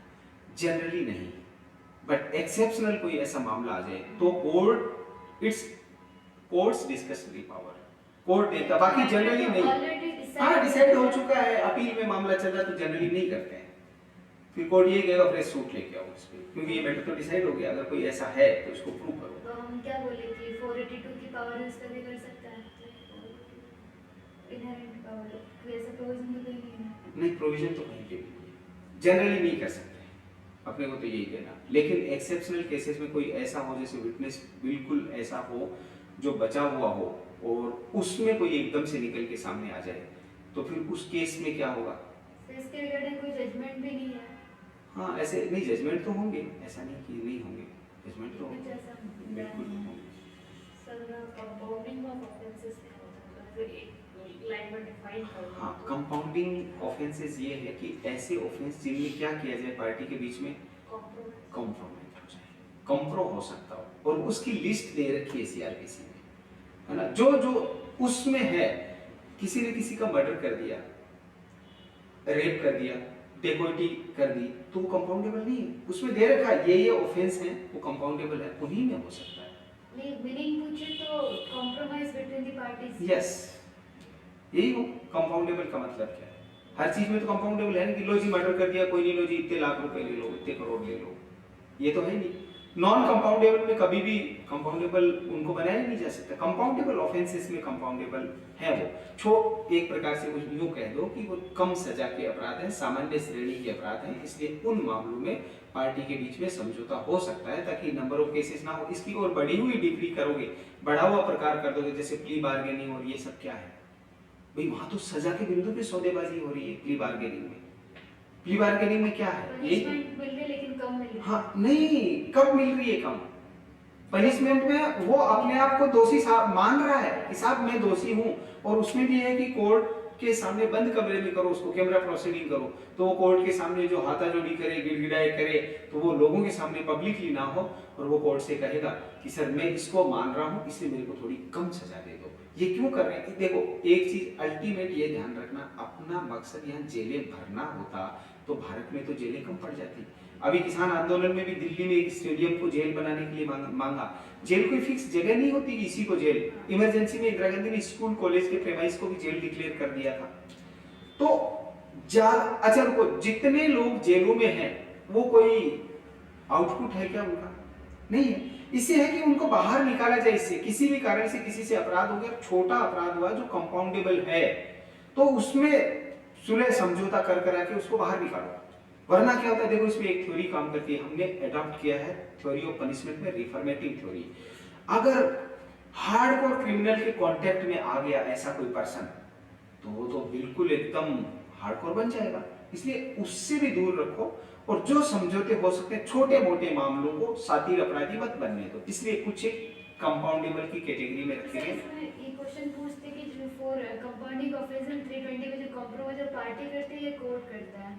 ये पार्टी तय करेगी, लेकिन डिसाइड कोर्ट में ही होगा।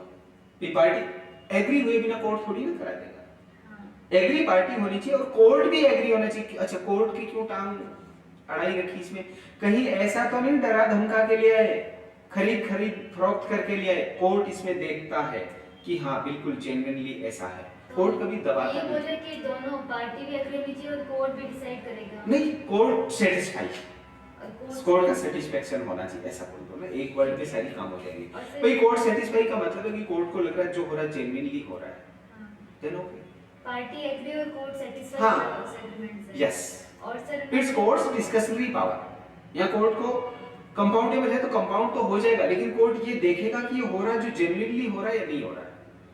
ठीक है सर, और जो लिस्ट दे रखी है 482 की पावर को एक्सेस करके हाई कोर्ट दूसरे मैटर में कंपाउंड कर सकता है क्या? अगर इसमें पावर है क्या? सर इसमें तो नहीं दे रखा मतलब 320 में तो दे रखा है कि जो ये लिस्ट दे रखी है उसके बाद कोई ऑफेंस कंपाउंडेबल नहीं है जी। हमारा क्वेश्चन ये है कि 482 की पावर यूज करके, इनहेरेंट पावर यूज करके कोर्ट कोई जो उस देखो हाई कोर्ट के पास में तो पावर होता है, लेकिन हाई कोर्ट की जो कंपाउंडेबल वाली लिस्ट है उससे बाहर कैसे जाएगा? बाहर से अच्छा हमें मेरी बात तो सुनो, कोई ऐसा केस तो हमने देखा नहीं कि नीचे की कोर्ट ने तो सजा दे दी, सुप्रीम कोर्ट ने मर्डर में कंपाउंडेबल कर दिया उसको, ऐसा तो होता ही नहीं। हाँ कोई सा भी हो, जो कंपाउंडेबल की कैटेगरी है उसके बाहर कोई भी कोर्ट नहीं जाएगा। लिमिट्स बिल्कुल क्लियर कट है, नहीं जा सकता। केस लॉ से ज्यादा अवेयर नहीं, क्या पता किसी ना ना ना ऐसे कैसे भाई, केस लॉ में भी कोर्ट है ना, उनसे लॉ से बंधा हुआ रहता है, इंस्टीट्यूट से बाहर कभी नहीं जा सकता। इंस्टीट्यूट से बाहर जाएगा फिर तो किसी में भी चला जाएगा समझौता करने, और फिर तो क्या होगा, पैसे वाले लोग जितने हैं ना वो मामला सब कंपाउंडेबल में चले जाएंगे, चाहे जो अपराध करिए वो कंपाउंडेबल करवा लीजिए, ऐसा हो जाएगा। तो मतलब इसका क्लियर कटिंग 380 में जो 320 में लिस्ट है उसके बाहर कंपाउंड नहीं हो सकता। ठीक है। और है वो कह रहे हैं तो अपने ज्यादा जिद नहीं करना है सब, मेरे हिसाब से तो आप अपना ओपिनियन दे दो सर, मेरे अकॉर्डिंग तो वो नहीं हो सकता। अपने जिद करनी नहीं, वो कहे हो सकता नहीं, यहाँ हुआ तो भाई हो गया अथा समंदर है। ये तो हरि अनंत हरि कथा अनंत है। आपको जितने क्वेश्चन है सारे पूछो। वो भी बहुत सारे क्वेश्चन मैं भी सुप्रीम कोर्ट की जजमेंट के बेसिस पे पूछे जो हमने पढ़े नहीं हो। नहीं ऐसे सुप्रीम कोर्ट भी एक ध्यान रखना, सुप्रीम कोर्ट का जजमेंट हो या किसी भी कोर्ट का, वो एज पर लॉ ही आता है, उसे बाहर बियॉन्ड दैट ऐसा नहीं ना। सुप्रीम कोर्ट है तो चाहे जो हर कुछ जजमेंट दे देगा, फिर तो लॉ का मतलब क्या, फिर तो सुप्रीम कोर्ट पे छोड़ दो सारा सब कुछ और इन सब को कोलैप्स कर दो, वो अपने आप जो देगा दे देगा, जिसको रखेगा, पहले राजा महाराजा करते थे ना, जिसको फांसी दे दी, जिसके कोड़े लगा दिए, छोड़ दिया उसको छोड़ दिया, तो वो हो जाएगा। रूल ऑफ लॉ नहीं चलेगा, यहाँ रूल ऑफ लॉ है, according to rule of law चलना ही होगा, सबको चलना होगा। सर ना एक ट्रांजिट रिमांड और एक ट्रांजिट बेल है, हाँ, ये क्या yes. होता है, इनको डिफाइन कैसे करेंगे? करेंगे इसको। दरअसल ट्रांजिट वर्ड क्या है? आप जोधपुर से यहाँ आए, ट्रेवल करके आए, है ना? तो ट्रांजिट, एक जगह से हाँ, एक जगह से दूसरी जगह ऐसे एक्यूज्ड पर्सन को लाना। अब आपको बंदी कोई ऐसी है जिसने अपराध कर दिया, आप इन्वेस्टिगेटिंग एजेंसी में, आपने उसको पकड़ा नागालैंड में, आपने उसको पकड़ा तमिलनाडु में, अब आप क्या करोगे? जो नियरेस्ट कोर्ट है वहां ले जाएंगे और उनसे परमिशन लेंगे। तो कोर्ट एक चीज देखेगा कि जिसको पकड़ा जेन्युइनली पकड़ा है ना, ऐसा तो नहीं हर किसी को उठा के ले आए, ये देखता है कोर्ट, और उसके बाद में उनको अथराइज करता है कि अब आप इसको ले जा सकते हैं। ये क्या कहलाएगा? Transit remand. Transit remand. अब उसको रिमांड के लिए आगे अलाउ करेगा। कहीं ऐसा तो नहीं हर किसी इनोसेंट पर्सन को उठा लिया, जो एक्चुअल पर्सन है वो तो है ही नहीं, और किसी इनोसेंट पर्सन को उठा लिया, और पुलिस के हाथ आने के बाद में तो क्या मजा है कि आप कह दो कि आप गीता नहीं हो और आप सीता नहीं हो। हाथ आने के बाद तो वो यही है। एक बार इस पे 2-3 देशों की पुलिस में कंपटीशन चला, तो यूएसए की पुलिस ने कहा जी हम शेर को 2 दिन में पकड़ लाएंगे, वो 2 दिन में पकड़ लाए। जापान वालों ने कहा जी हम 3 दिन में, पहले उल्टा चालू कर दो, चाहे किसी ने कहा जी हम 5 दिन में पकड़ेंगे, 5 दिन में पकड़ लाए, किसी ने कहा 3 दिन में, यूएसए वाले ने कहा 2 दिन में, 2 दिन में। इंडिया वाली पुलिस गई, 1 दिन 2 दिन 10 दिन हो गए, आई नहीं, तो उनको लगा शेर खा गया दिखता है उस टीम को, तो गए तो उन्होंने एक सियार को उल्टा बांध रखा, पीट रहे, बोल मैं ही शेर हूं, तो उनके तो जो हाथ में आ जाए ना उसको ही वो बना देते हैं। इसलिए यह है कि पहले ही तय कर लो, मजिस्ट्रेट देखता है, कोर्ट देखता है कि एकदम जेन्युइन पर्सन को ले जा रहे हैं या ऐसे किसी को ले जा रहे हैं। पुलिस के पास जाने के बाद में कौन आदमी है जो ये मना कर दे कि मैंने अपराध नहीं किया। हमारे एक स्टूडेंट थे, उनकी वाइफ एडवोकेट थी, उनका मर्डर हो गया था, तो लव मैरिज कर रखी थी उन्होंने। उदयपुर का मामला बहुत चर्चित प्रकरण है, गूगल करेंगे तो भी आ जाएगा, यूट्यूब करेंगे तो भी आ जाएगा। तो उन्होंने एग्री कर लिया कि, और वो अपने लॉ में बहुत कम बच्चे क्लास में आते हैं, तो वो उस दिन क्लास में आए, जैसे कैमरे की तरफ भी देख रहे हैं, टीचर से भी जाके उलझ रहे हैं। उसी समय दृश्य मूवी आई थी, तो लगा ये बिल्कुल पक्का, और हमें अटेंडेंस वाला रजिस्टर लेके पुलिस ने 4 बजे सारी फैकल्टी कॉल कर दिया कि तुरंत आओ। अब गए तो हमें सबको ऐसा प्राइमा किसी लग रहा है कि हो ना हो इसीलिए मर्डर किया, बाकी आदमी रोज तो आता नहीं है, आज ही को ले जाया। आदमी पुलिस के पास गया, जाते ही उसने हाँ कर दिया, कोई ऐसा नहीं प्रेम भाव में हाँ किया, पुलिस ढंग से पीटा, उसने कहा तो जान से मारेगी, इससे अच्छा तो हाँ ही कर दो, जो सजा होगी वो बाद में देखी जाएगी।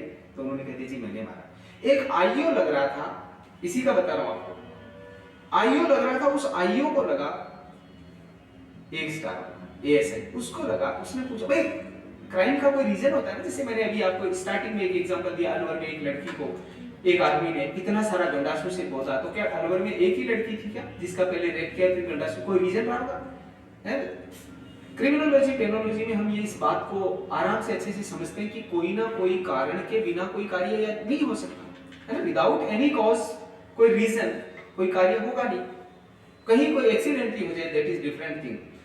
तो उसने हाँ कर दिया, जाके पीटा।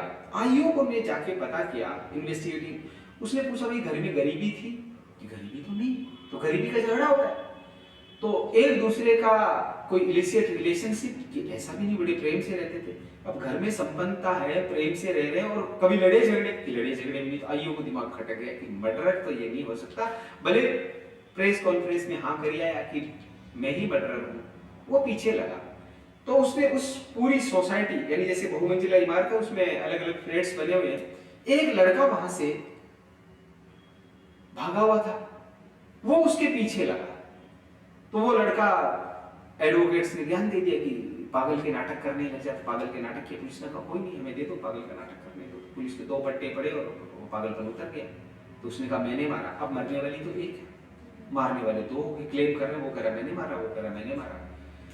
बाद में पता चला कि एक्चुअल मर्डरर है वो लड़का था, ना कि उसका हस्बैंड था। इसलिए ये ट्रांजिट रिमांड और इन सब का प्रोविजन किया गया, भैया कोर्ट की परमिशन ले लो, या वरना तो ये कूट के और हाँ करवा देंगे अच्छे आदमी से, किसी से भी हाँ करवा दे। पुलिस के हाथ में आने की देर है, आने के बाद में देर नहीं है, आने की देर है। इसलिए कोर्ट एक बार अश्योर होगा।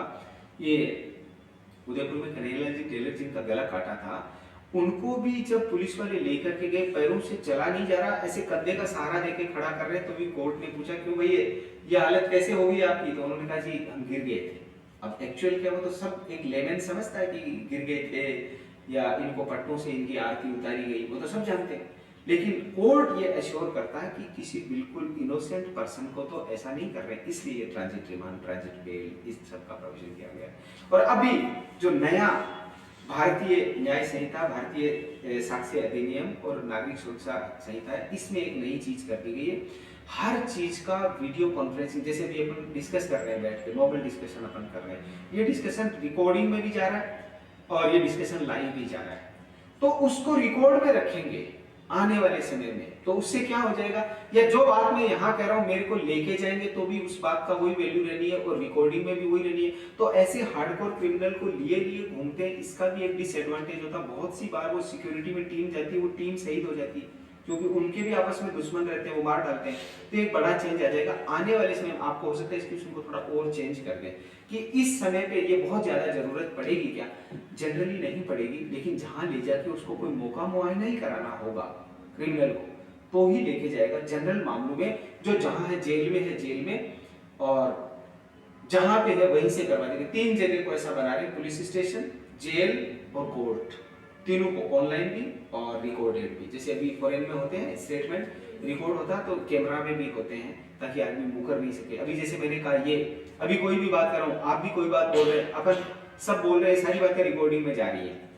अब वही चीज रिकॉर्ड में रहेगी तो कोई आदमी ऐसे थोड़ी कह सकता, उस दिन थोड़ी तबीयत ऐसी थी, खांसी आ रही थी, तो इससे प्रूव हो सकता है कि देख लो, सुन लो आप, इसमें ऐसा आ रहा था, झूठ तो नहीं बोल रहा है ना। ऐसे ये ट्रांजिट रिमांड, ट्रांजिट बेल, एक जगह से दूसरी जगह लाया ले जाया जाना, और जेन्युइन पर्सन हो, हर कोई ऐसा पर्सन नहीं हो, इसको डिसाइड करेंगे, जेन्युइननेस को डिसाइड करेंगे। और ट्रांजिट बेल, ट्रांजिट बेल भी वही है, जैसे किसी व्यक्ति को बेल पे छोड़ा है, तो वहां आपने बेल पे छोड़ दिया, कोर्ट को लगता है कि ये व्यक्ति आ सकता है, बाद में जब बुलाएंगे तो वो कोर्ट भी बेल दे देता है, और जब लगता है कि नहीं आ सकता है तो फिर वो बेल ग्रांट नहीं करेगा, फिर जिस कोर्ट को देना फिर वो कोर्ट दे दो। ऐसा समझ नहीं आई कि ट्रांजिट बेल में और में क्या डिफरेंस है। देखो, ट्रांजिट बेल होता कि आप क्या समझे, पहले वो बताओ। नहीं, जैसे बेल तो जनरली कि रिलीज, हाँ, रिलीज करना। मेरे ख्याल से तो सर ये होता है कि जैसे एक अक्यूज्ड है जोधपुर का ऑफेंस हाँ। किया उसने, अभी वो है तमिलनाडु, हाँ, वहाँ से उसको पकड़ा, तो वही के पास पहले मजिस्ट्रेट के पास बिल्कुल। लेके जाएंगे, और अगर वो बेलेबल ऑफेंस है या फिर नॉन बेलेबल भी है पर बेल के ग्राउंड बनते हैं जैसे 437, तो उस हिसाब से वो दे देते हैं, बेल दे देंगे। हाँ, Yes, sir. बिल्कुल यही है। और फिर उसको यहाँ लाना जब उचित समझेंगे, तो उसको लगता है ये आदमी जा सकता है, तो बाद में लाने की भी कोर्ट परमिशन दे देगा, और लगता है कि ये तो भाग बेल की जाएगा। बात तो सिर्फ अपना भी आ सकता है ना। अरे अपने आप नहीं आते, बहुत से लोग अपने आप कहाँ आते इस देश में, अपने आप शरीफ आदमी आता है कोर्ट तक, क्रिमिनल नहीं आता है अपने आप। तो अगर उनको ऐसा लगता होगा कि ये नहीं जाएगा तो उसी समय रवाना करेंगे उसको, बेल भी देंगे, ग्राउंड डिसमिस कर देंगे कि भैया तो हार्डकोर क्रिमिनल है, ये तो हाथ ही नहीं आना है। ये है, मतलब जहाँ पे अरेस्ट किया वो कोर्ट बेल नहीं देके दूसरी कोर्ट बेल देगी, क्योंकि वो कोर्ट ये डिसाइड कर लेगा कि बंदा तो जेन्युइन है, बट हमको बेल देना उचित नहीं लगता, इसलिए वो आगे वाला कोर्ट जाने, इसलिए बेल जाने, ये ले जाओ। तो अरेस्टेड पर्सन ही वहाँ पे लेके जाएगा। हाँ, अरेस्टेड पर्सन को जो जिन्होंने अरेस्ट किया वो एजेंसी वहां तक लेके जाएगी, अप्रोप्रिएट कोर्ट तक। जैसे आप बता रहे हैं तमिलनाडु में कोई ऑफेंस किया, आदमी जोधपुर का रहने वाला है, तो उसको यहाँ तक लेकर के आएंगे, ये कोर्ट डिसाइड करे, ये तो अल्टीमेट डिसाइडिंग अथॉरिटी। वो उसको तो सिर्फ जेन्युइननेस को देखना है, क्या ये सही पर्सन है, क्या सही जगह से पकड़ा है क्या। अब देखो ये क्यों तय किया जाता है, रिमांड में भी तो आपने यही बताया कि कोर्ट जेन्युइननेस देखेगा। हाँ, वो वहां पे भी देखेगा और यहाँ पे भी देखेगा, इसका पीछे रीजन है। डिफरेंस नहीं, सुनो मैं बता, यहाँ की कोर्ट को नहीं पता कि तमिलनाडु में किस जगह का कौन सा एड्रेस है, किस मोहल्ले का, गली का कौन व्यक्ति है, हो सकता है भाषा का भी अंतर आ जाए, इसलिए वो एक कोर्ट उस जेन्युइननेस को तय करता है, फिर है कि जेन्युइन पर्सन, फिर आगे का कोर्ट उस प्रोसेस को आगे प्रोसीड करे, ये है। और कौन सा कह रहे हैं, किसमें सेम बताया, ट्रांजिट रिमांड और बेल।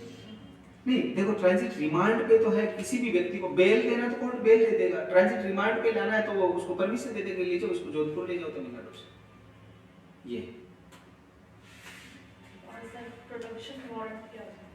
प्रोडक्शन वारंट यानी जहां किसी व्यक्ति को वारंट पे प्रोड्यूस किया जाए, है ना, कि साहब इनके खिलाफ वारंट है और ये प्रोडक्शन वारंट इशू हो गया, यानी आना ही होगा प्रोडक्शन करना। देखो ये उस समय ज्यादा चलता था जब इंट्रीम बेल हुआ करती थी ना, अग्रिम बेल हो गई तो किसी का वारंट भी हो गया तो वो पहले से बेल ले लेता था। अब तो है कि सीधा प्रोडक्शन वारंट है तो उसको लाना ही है। जैसे हेबियस कॉर्पस अपन डिस्कस करते हैं ना, जिंदा या मुर्दा लाओ, तो उस व्यक्ति को लाना है, ये इशू किया। वो वारंट और प्रोडक्शन वारंट में डिफरेंस क्या होगा? वारंट में भी तो अरेस्ट करके लाना ही होता है। वारंट में लाना पड़ता है, लेकिन वारंट में पहले का प्रोविजन था जिसमें चेंज था, जिसमें अगर एंट्री बेल हो गई तो लाने की जरूरत नहीं है, व्यक्ति आ जाए, लेकिन वहाँ व्यक्ति को लाना है तो लाना ही है। यहाँ बाद में आ जाएगा या इसकी छूट नहीं होगी, हाजिरी माफी, ये सब नहीं लगेगा। और इंटरिम बेल क्या होगी इसकी? इंट्रीम बेल यानी किसी पर्सन का ऐसा कोई ग्राउंड बनता है कि उसको बेल, वो तो इंट्रीम बेल का ग्राउंड ये रहता है कि हो सकता है उस व्यक्ति को कोर्ट में नहीं जाना पड़े, स्पेशली पहले ज्यादा होता था, अब तो ये बदल गई ये चीजें। सर एंटिसिपेटरी बेल हो गया। हाँ वही तो है, एंटिसिपेटरी बेल ही तो अंतरिम हिंदी में कहते हैं। हाँ हाँ। अच्छा, इंटरिम बेल और एंटिसिपेटरी बेल एक ही है? नहीं, इनमें देखो इंट्रीम बेल और एंटिसिपेटरी बेल में क्या, एक बार लिख लो इस वर्ड लिखा हुआ। सर एक क्वेश्चन ये है कि जैसे ना ये पूछते हैं, जैसे अभी 1/3 वुमेन्स का वो मिला है ना रिजर्वेशन। हाँ तो क्वेश्चन ये पूछते हैं कि जब वुमन आबादी का आधा हिस्सा है तो 1/3 ही क्यों? हाँ, गलत मिला, कम मिला है, पूरा मिलना चाहिए था, हमें हमारा हक पूरा चाहिए। अभी एक बार आधा मिला है, आधे की मांग 20% की फिर करेंगे। कायदा भी है, ये फैक्ट है, एक्चुअल सिचुएशन है। इसमें वो 50% वाला वो रिजर्वेशन वो लागू नहीं होता कि रिजर्वेशन नॉट मोर देन 50%, उसका माइंड मत लगा लेना यहाँ पे।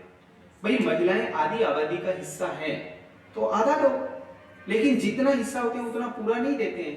जैसे ओबीसी की कास्ट है वो 56% है, नियर अबाउट 60 है, बट रिजर्वेशन तो 60 नहीं दी, है ना, 27 के 21 ऐसा दिया है।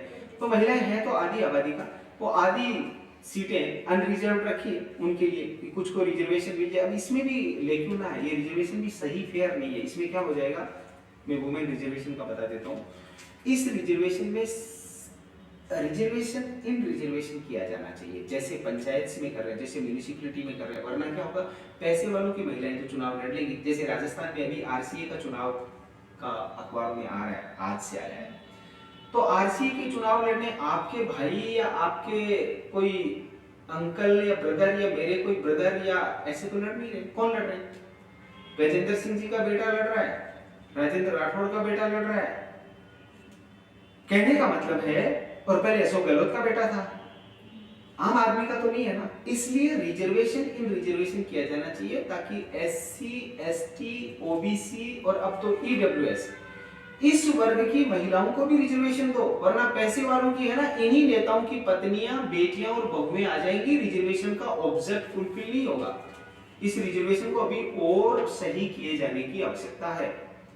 हमेशा रिजर्वेशन में रिजर्वेशन नहीं होगा। जैसे अभी एससी एसटी रिजर्वेशन की सुप्रीम कोर्ट में बहस चल रही है, अभी चल रही है, तो उसमें भी है कि यार रिजर्वेशन में रिजर्वेशन दो। रिजर्वेशन का तो एक सॉल्यूशन है कि उसमें क्रिमिनल लागू कर दो।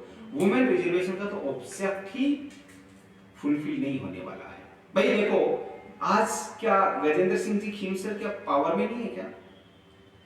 उन्हीं को और पावरफुल करना है, उनके बेटे को आरसीए का बना देना, फिर थोड़े दिन बाद में उनकी बहू को या पत्नी को मेंबर ऑफ पार्लियामेंट बना देना, क्योंकि सीटें तो वही आ रही है। तो एक ही जगह हुआ, तो इससे सोसाइटी का जो रिजर्वेशन का ऑब्जेक्ट क्या है, upliftment of the weaker section of the society, वो तो फुलफिल हो ही नहीं रहा। उसके फुलफिलमेंट के लिए यह है कि इसको थोड़ा सा इसमें रिजर्वेशन में रिजर्वेशन करिए, जैसा और कर रखा हमारे देश में, हमने पंचायत में कर रखा है, हमने म्यूनिसिपैलिटी में कर रखा, तो यहाँ भी करिए।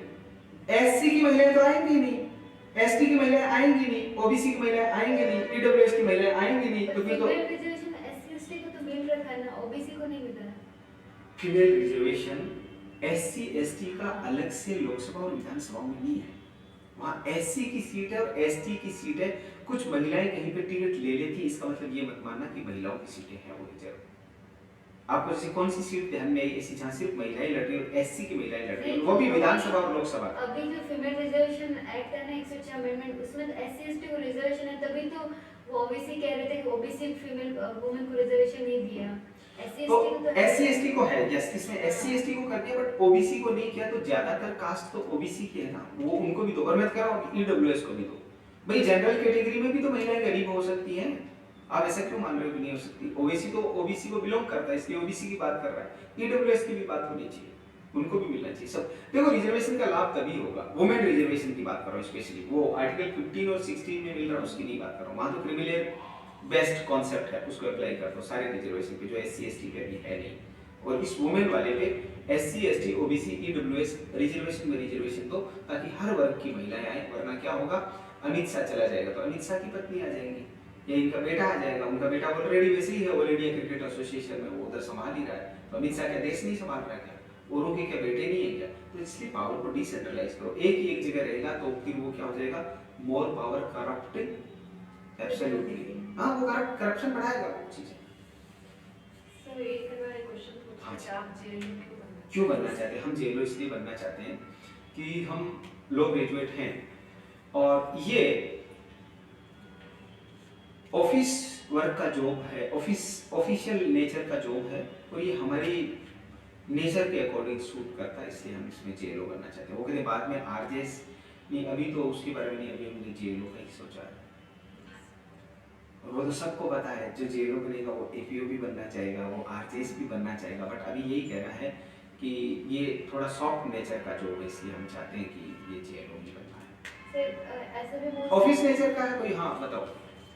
कि मैंने लॉ की पढ़ाई की और लॉ फील्ड में जो अपकमिंग बेस्ट अपॉर्चुनिटी मुझे यही लगी थी, इसलिए मैंने इसके लिए हाँ ये बेस्ट आंसर है भाई, जो पहले अपॉर्चुनिटी मिलेगी हम तो उसको गेन करेंगे ना, ये अपकमिंग है इसको लेंगे, बाद में कोई दूसरी अपकमिंग आ जाए तो वो फिर आपके क्या, आप वाले सवाल में सवाल है, वो सवाल पे सवाल दागेंगे, तो इसका मतलब ये हुआ कि आप एपीओ बन जाएंगे तो जेलो को छोड़ देंगे, तो आपको जेलो क्यों बनाए? इस पर मेरा है कि मैं जेलो ही रहना चाहती हूँ, क्योंकि अगर तो आप तो कह रहे हो अपकमिंग थी तो अपकमिंग हो एक गई, बार फाइनेंशियली इंडिपेंडेंट बनने के लिए, हाँ फाइनेंशियली इंडिपेंडेंट होने पर अगर ड्यूरिंग सर्विस मुझे टाइम मिले तो मैं अपने अंदर स्किल डेवलपमेंट पर काम करना चाहूंगी दूसरी जॉब के बजाय। उनको भी पता सब फाकालोजी कर रहे हैं, और मेरे- लेकिन आपने को जवाब ऐसा देना है कि मेरे से ज्यादा भागा दौड़ी वाले काम नहीं होते हैं और बहुत ज्यादा कोर्ट जितना ऐसा हैक्टिक वाला भी काम नहीं, मतलब आगे के सवाल पहले से काट दो, मेरा कहते हो इंटरव्यू कोई भी दो जेलो का, कोई भी इंटरव्यू जेलो का हो या एपीओ में तो हटा ही दिया, झंझट ही खत्म कर दिया, या आरजेएस का, अपने को ऐसे स्मार्टली देना कि उससे, या फिर आपने तो एलएलएम कर रखा जैसे असिस्टेंट प्रोफेसर करे, अगले सवाल की गुंजाइश मत छोड़ो। मैं एक इंटरव्यू देने गया, जब मैंने किया ही था, अब तो एलएलएम हो, मैंने सिर्फ लो किया, उसमें एक पोस्ट निकली थी पीसीपीएनडीटी कोऑर्डिनेटर, मैं प्रतापगढ़ जिले में इंटरव्यू देने चला गया, तो इंटरव्यू स्वयं कलेक्टर ले रहे थे, वे चाहते तो कमेटी बना देते, और कलेक्टर यंग पर्सन होता है, बहुत ही डायनेमिक पर्सन, बहुत बढ़िया आदमी थे, बहुत अच्छे से इंटरव्यू ले रहे थे, मैंने कहा आओ क्यों आए आप, जाते यही था, मैंने कहा सर जॉब लगना है, का सवाल तो ठीक है लेकिन आप तो जॉब छोड़ोगे, अब मैं कैसे कह दूं कि मैं तो नहीं छोड़ूंगा, मैं तो पीसीपीएनडीटी बना रहूंगा, उन्होंने कहा आप आरजेएस बनोगे, कोशिश करोगे उसके बनने की, तो इधर ध्यान नहीं दोगे, हमें ऐसा लास्ट स्टेज वाला आदमी चाहिए, यानी जो थोड़ा उम्र में ज्यादा हो, अब तैयारी करने की क्षमता नहीं हो, इस पीसीपीएनडीटी पे लगाऊं तो यही बैठा रहे, आप तो अभी यंग हो, आप तो भागोगे यहाँ से, तो मैं क्यों लगाऊं उनका।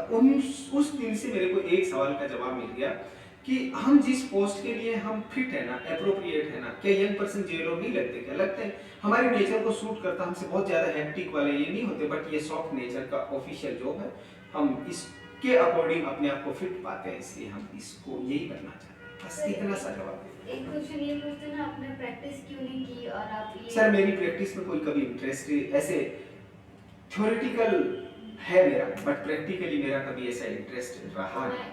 एकेडमिक में मेरा इंटरेस्ट ज्यादा था, इसलिए मेरे को ऑफिस वर्क करना और प्रैक्टिकली नहीं बस बहुत ज्यादा एकेडमिक्स नहीं बोलना, वरना करेंगे फिर तो आपने तो एलएलएम कर रखा, फिर तो आप उधर जाएंगे, क्या करोगे जेल में रहने दो। वो उस कलेक्टर ने बहुत अच्छा मेरे को, मतलब यूं जैसे आपस में अपन अभी बात कर रहे हैं तो ऐसा थोड़ी ना कर रहे, कोई क्लास ले रहे हैं, ऐसे बहुत यूं एकदम फ्रेंडली, वो सोफे पे बैठे, मैं बैठा हूं सामने, और कोई एक जना फाइल लेके आ रहे हैं, वो उधर बस साइड में चले जा रहे हैं, वो आराम से सवाल कर रहे हैं। उनकी चीजों से मुझे एक लगा कि इंटरव्यू में आप जेलों के लिए सब फिट फॉर हैं, क्यों आज के जमाने में कंपटीशन इतना ज्यादा है, अगर कोई व्यक्ति एक जगह नौकरी पे अटक गया तो जरूरी नहीं है दूसरी जगह भी लग जाएगा, और कुछ है कि लग जाते हैं लेकिन सारे तो नहीं लग जाएंगे। एक बार ये तय है, जो जेलो बन गया वो बहुत सी बार ये होता है वो जेलों पे अटक के रह जाता, वो आगे बढ़ ही नहीं पाता, क्यों, एक तो ऑफिशियल वर्क, वो काम, जॉब का सेटिस्फेक्शन, और फिर आपका प्रमोशन, इतना टाइम दे दिया, अब फिर नए वाली जो भर्ती आएगी जैसे एपीओ आएगी तो उसमें आप गणित लगाएंगे कि मेरा प्रोबेशन तो इधर पूरा हो चुका, अब मैं दोबारा फिर प्रोबेशन क्यों करूं। उनको भी मालूम है अब जनरली यूथ छोड़ के नहीं भागता नौकरी, जहां लग गया है वहीं पे लग गया है। आप कितने जेलों को जानते हो जो फ्रीक्वेंटली छोड़ के, एक्सेप्शनल केसेस होंगे तो छोड़ जाते हैं, छोड़ नहीं पाते हैं, फिर एक जगह लग गया। तो आप ऐसा सा बीच का सा सदा हुआ सा जवाब दे दो, उनको भी पता है ये भी फांकालोजी कर रहे हैं और अपन भी फांकालोजी सुन रहे हैं, सीधी सी बात है। उनको क्या आंसर दे प्रैक्टिस? आंसर ये तो सर ये मेरे नेचर के अकॉर्डिंग सूट करता है, इसलिए मेरे को ये ऑफिशियल वर्क है और मेरे को यही ज्यादा ठीक ऑफिशियल लगता है। वर्क मेरे नेचर के अकॉर्डिंग सूट। हाँ बस इसलिए मैंने इसी को चूज किया। वो कहेंगे कि आप बाद में कुछ और नहीं बनोगे, कि बाद में सर घर परिवार की जिम्मेदारियां इतनी आ जाएंगी कि और बने, इतना इस जॉब को हम कर दें कंप्लीट, इतना ही टाइम बचेगा, फिर फैमिली लाइफ की भी जिम्मेदारियां हैं, बस ऐसा सा जवाब दे दो। ऐसा दो ही मत कि हम भागेंगे यहाँ से, वरना कह देंगे भागेंगे तो अभी भाग जाओ आप, बाद में मत भागना, हमारी एक सीट खराब कर दोगे, ऐसे करते हैं। सर एक क्वेश्चन और है कि जैसे उनको सबको मालूम है सारे हाइपोथेटिकल क्वेश्चन है और हाइपोथेटिकल ही रिप्लाई है, इनमें सत्यता नहीं है, फिर भी अपने को स्मार्टली जब रिप्लाई करना। हाँ जी बोलिए।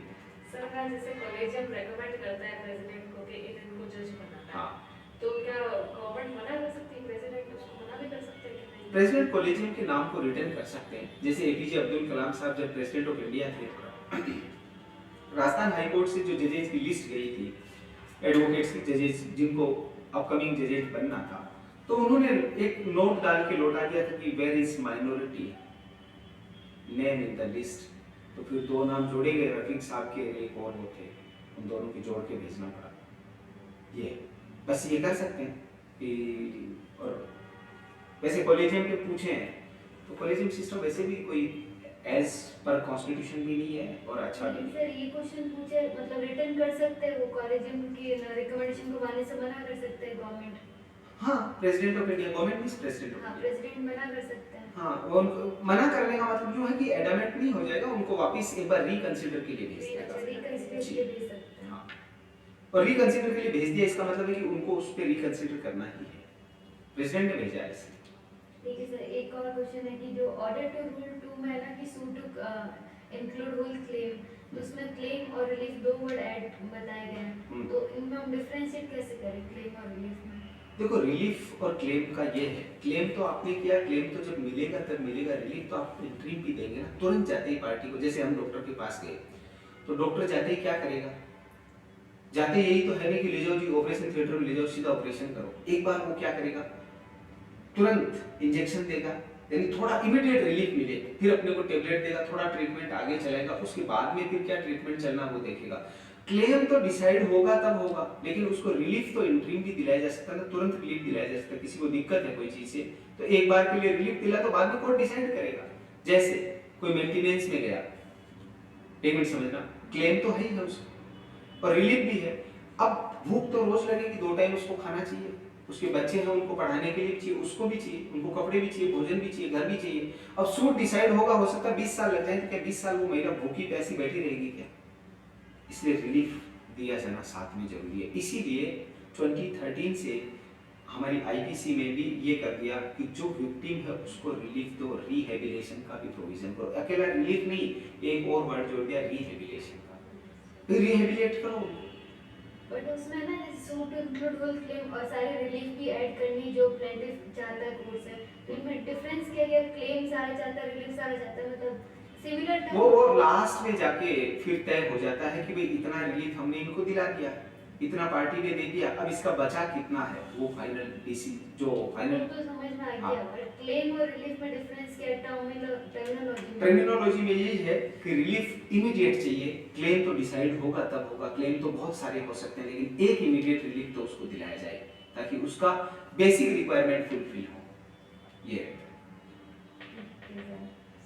आज के क्वेश्चन में एक और हाँ वो जैसे कोई पब्लिक सर्वेंट है, हाँ उसके खिलाफ कुछ इंक्वायरी वगैरह आई तो ये 16 सीसी 17 सीसी का क्या होता हाँ है? सही। अच्छा, ये 16 सीसी का नोटिस दे दिया किसी को ये, तो उससे जवाब मांगा जाता है कि क्यों नहीं आपके खिलाफ विभागीय कार्रवाई की जाए, डिपार्टमेंटल कार्रवाई की जाए। तो इनको थोड़ा सा एक बार सर्च कर लेना। ये किसी, देखो ये नेचुरल जस्टिस के अकॉर्डिंग है, किसी भी पर्सन पे ऐसा तो नहीं चाहते ही एकदम नौकरी से निकाल ही देंगे, जो अभी आप वर्ड बात करते हैं ना डिसमिसल, रिमूवल और सस्पेंशन, सीधा ऑर्डर तो नहीं देंगे। पहले क्या किया जाएगा, चाहे आप प्रेसिडेंट की बात हो या सुप्रीम कोर्ट जजेस की बात हो, इम्पीचमेंट की बात हो, तो उसमें कितने दिन का टाइम हम जनरली दे रहे हैं, कॉन्स्टिट्यूशन में कितने दिन का दे रहे हैं किसी को भी। जैसे सुप्रीम कोर्ट जजेस Further इनका- हाँ यस 14 डेज का वो अकॉर्डिंग टू नेचुरल जस्टिस है। वो 14 डेज में अपना पक्ष रखे, चाहे वो प्रेसिडेंट हो, चाहे सुप्रीम कोर्ट जजेस हो, कोई भी पर्सन हो, चाहे स्पीकर लोकसभा हो या चेयरमैन राज्यसभा हो, कोई भी हो, उनको एक टाइम दिया जाता है ताकि वो अपना पक्ष रखें। ऐसे ही गवर्नमेंट एम्प्लॉय को भी एक टाइम दिया जाता है। वो नोटिस का मतलब ये है कि आप बताएं क्यों नहीं आप पे ये विभागीय कार्रवाई की जाए, जिसमें एक में सस्पेंशन है, एक में उसको डिसमिसल का है, तो क्यों नहीं आपको यहाँ से हटा दिया जाए, तो वो अपना पक्ष रखेगा, उसको इतना टाइम दिया जाए। ये इस बात को सर एक ये जो अभी डिवीजन ऑफ डिस्ट्रिक्ट हुआ ना, हाँ। सीएम साहब ने किया था, हाँ। तो ये पावर कहाँ से मिलती है, मतलब इसका प्रोविजन कहाँ है जिसके अंतर्गत ये किया जाता है? देखो ये डिवीजन ऑफ डिस्ट्रिक्ट ये स्टेट गवर्नमेंट का पावर है, पार्लियामेंट का पावर है। दरअसल उन्होंने कहाँ पे रखी थी इस चीज को, सदन के अंदर रखा था कि हम इतने स्टेट लेजिस्लेचर में। हाँ इतने डिस्ट्रिक्ट बनाने का प्रपोजल पेश करते हैं सदन में, और सदन से पास किया था। ऐसे कोई एडमिनिस्ट्रेटिव ऑर्डर जारी नहीं किया था, हाउस के अंदर घोषणा की, उसके बाद में उस पर वोटिंग होता है, उसके बाद से डिवीजन बनाना। लॉ भी नहीं था, इसका प्रोविजन कहाँ है? प्रोविजन इसका ये है, देखो एक हमारी हायरार्की बनी हुई है, जैसे स्टेट बनाना है, स्टेट बनाना है तो कौन बनाएगा? पार्लियामेंट इसका बनाएगा। तो ना कॉन्स्टिट्यूशन में है। कॉन्स्टिट्यूशन में है। हाँ। तो उसी पावर को और आगे बढ़ाते हैं तो स्टेट लेजिस्लेचर ये तय कर सकती है कि उस स्टेट के अंदर डिवीजन और डिस्ट्रिक्ट बनाने हैं तो उसी में आएगा। तो हम ये बोले कॉन्स्टिट्यूशन के वो आर्टिकल 3 के अंदर है जो ना, नहीं वो तो स्टेट का आएगा, उसमें तो उसको कोरिलेट करना ही नहीं है, उनको एक दूसरे ओवरलैपिंग हो जाएगा। हाँ। वो स्टेट का रेवेन्यू के अकॉर्डिंग है, वो रेवेन्यू का जुरिस्डिक्शन उसमें तय किया जाता है, उसके अकॉर्डिंग होगा। मेरे को भी सर यही मिला, section 16 of Rajasthan land revenue act. यही मिलेगा जी, है ये आप देखो लो क्या है, एक चीज ध्यान रखना, कोई सा भी इंटरव्यू दो घबराना बिल्कुल नहीं है। लो इज ए कॉमन सेंस, आप बिल्कुल कॉमन सेंस से रिप्लाई करो, आराम। देखो तय बात है, अगर आप लोगों को लेना है तो लेना है और नहीं लेना है तो नहीं लेना। अपने को ऐसा तो नहीं बंदी बना के रख लेंगे, तो बस इसलिए आप घबराओ मत, आराम से कॉमन सेंस से दो, क्योंकि ऐसा सीधा कॉन्स्टिट्यूशन में नहीं है। स्टेट का आप पूछते तो मैं स्टेट का बता देता सीधा। स्टेट में कहाँ पर है? तो स्टेट में तो है ना, देखो स्टेट में दो चीजें हैं। पार्ट 1 क्या बात कर रहा है कॉन्स्टिट्यूशन का, पार्ट 1 का आर्टिकल 1 तो बात कर रहा है यूनियन नेम की बात कर रहा है ना, कि इसका नेम है India, that is Bharat shall be union of states, इसकी बात कर रहा है। उसके बाद में इसका आर्टिकल 2 किसकी बात कर रहा है? एडमिशन की बात कर रहा है। बाहर के अटेंडेंट रिक्वायर करना। ठीक कर रहा है, हाँ एडमिशन की बाहर भाई, हाँ। एडमिशन लेने कौन आएगा जो बाहर का? इस क्लास में जो बच्चे बैठे हैं वो तो एडमिशन लेने आने से उनका तो हो गया एडमिशन, नया आएगा वो एडमिशन लेगा। एडमिशन मींस बाहर की टेरिटरी, जैसे आज सिंध हिंद में मिलना चाहिए एडमिशन हो गया, तिब्बत भारत में मिलना चाहिए, तिब्बत तो वो खा गया, भूटान भारत में मिलना चाहिए, ये एडमिशन हो गया। ठीक है, ये एडमिशन बाहर का। और सेक्शन आर्टिकल 3 क्या कहता है? स्टेट्स का alteration of area boundaries name of existing state, ये कह रहा है। तो ये है आर्टिकल 3 इस बात को कह रहा है कि पार्लियामेंट है वो किसी भी एग्जिस्टिंग स्टेट का नेम चेंज कर सकती है, बाउंड्री चेंज कर सकती है, एरिया उसको अल्टर कर सकती है। मैं समझ गया, मैं आ रहा हूँ उसी कह रहा हूँ। तो ये तो हो गया स्टेट का, पार्लियामेंट का। आपसे सवाल पूछेंगे जिले का, तो जिले का अकॉर्डिंग टू रेवेन्यू, क्योंकि जिला होता है ना, जिला कलेक्टर उसका काम होता है कलेक्शन करना फॉर द रेवेन्यू, तो उसके हिसाब से उनको डिवाइड किया जाता है। ये होता है डिसेंट्रलाइज किया जाए सिस्टम को। मैं भी आपको रिजर्वेशन वाली बात बता रहा था, ये इनके बेटे, ये क्या है? ये पावर को सेंट्रलाइज किया जा रहा है, इसको पावर को डिसेंट्रलाइज किया जाना चाहिए। एक व्यक्ति एक पद रखो, दूसरा नहीं होना चाहिए, चाहे बेटा हो चाहे परिवार से हो, और है तो एक परिवार के पास एक पद दे दो, दूसरे भी तो परिवार। ये है डिसेंट्रलाइज करोगे तो एडमिनिस्ट्रेशन प्रॉपर तरीके से चलेगा, तो रेवेन्यू वाला ही मिलेगा उसी में आपको। तो ये जो सेक्शन 16 हमें सर्च करने पे कुछ और है कि कहीं पर से सुना नहीं है, section 16 of Rajasthan land revenue act district बांटने की पावर यहाँ पे थोड़ी है।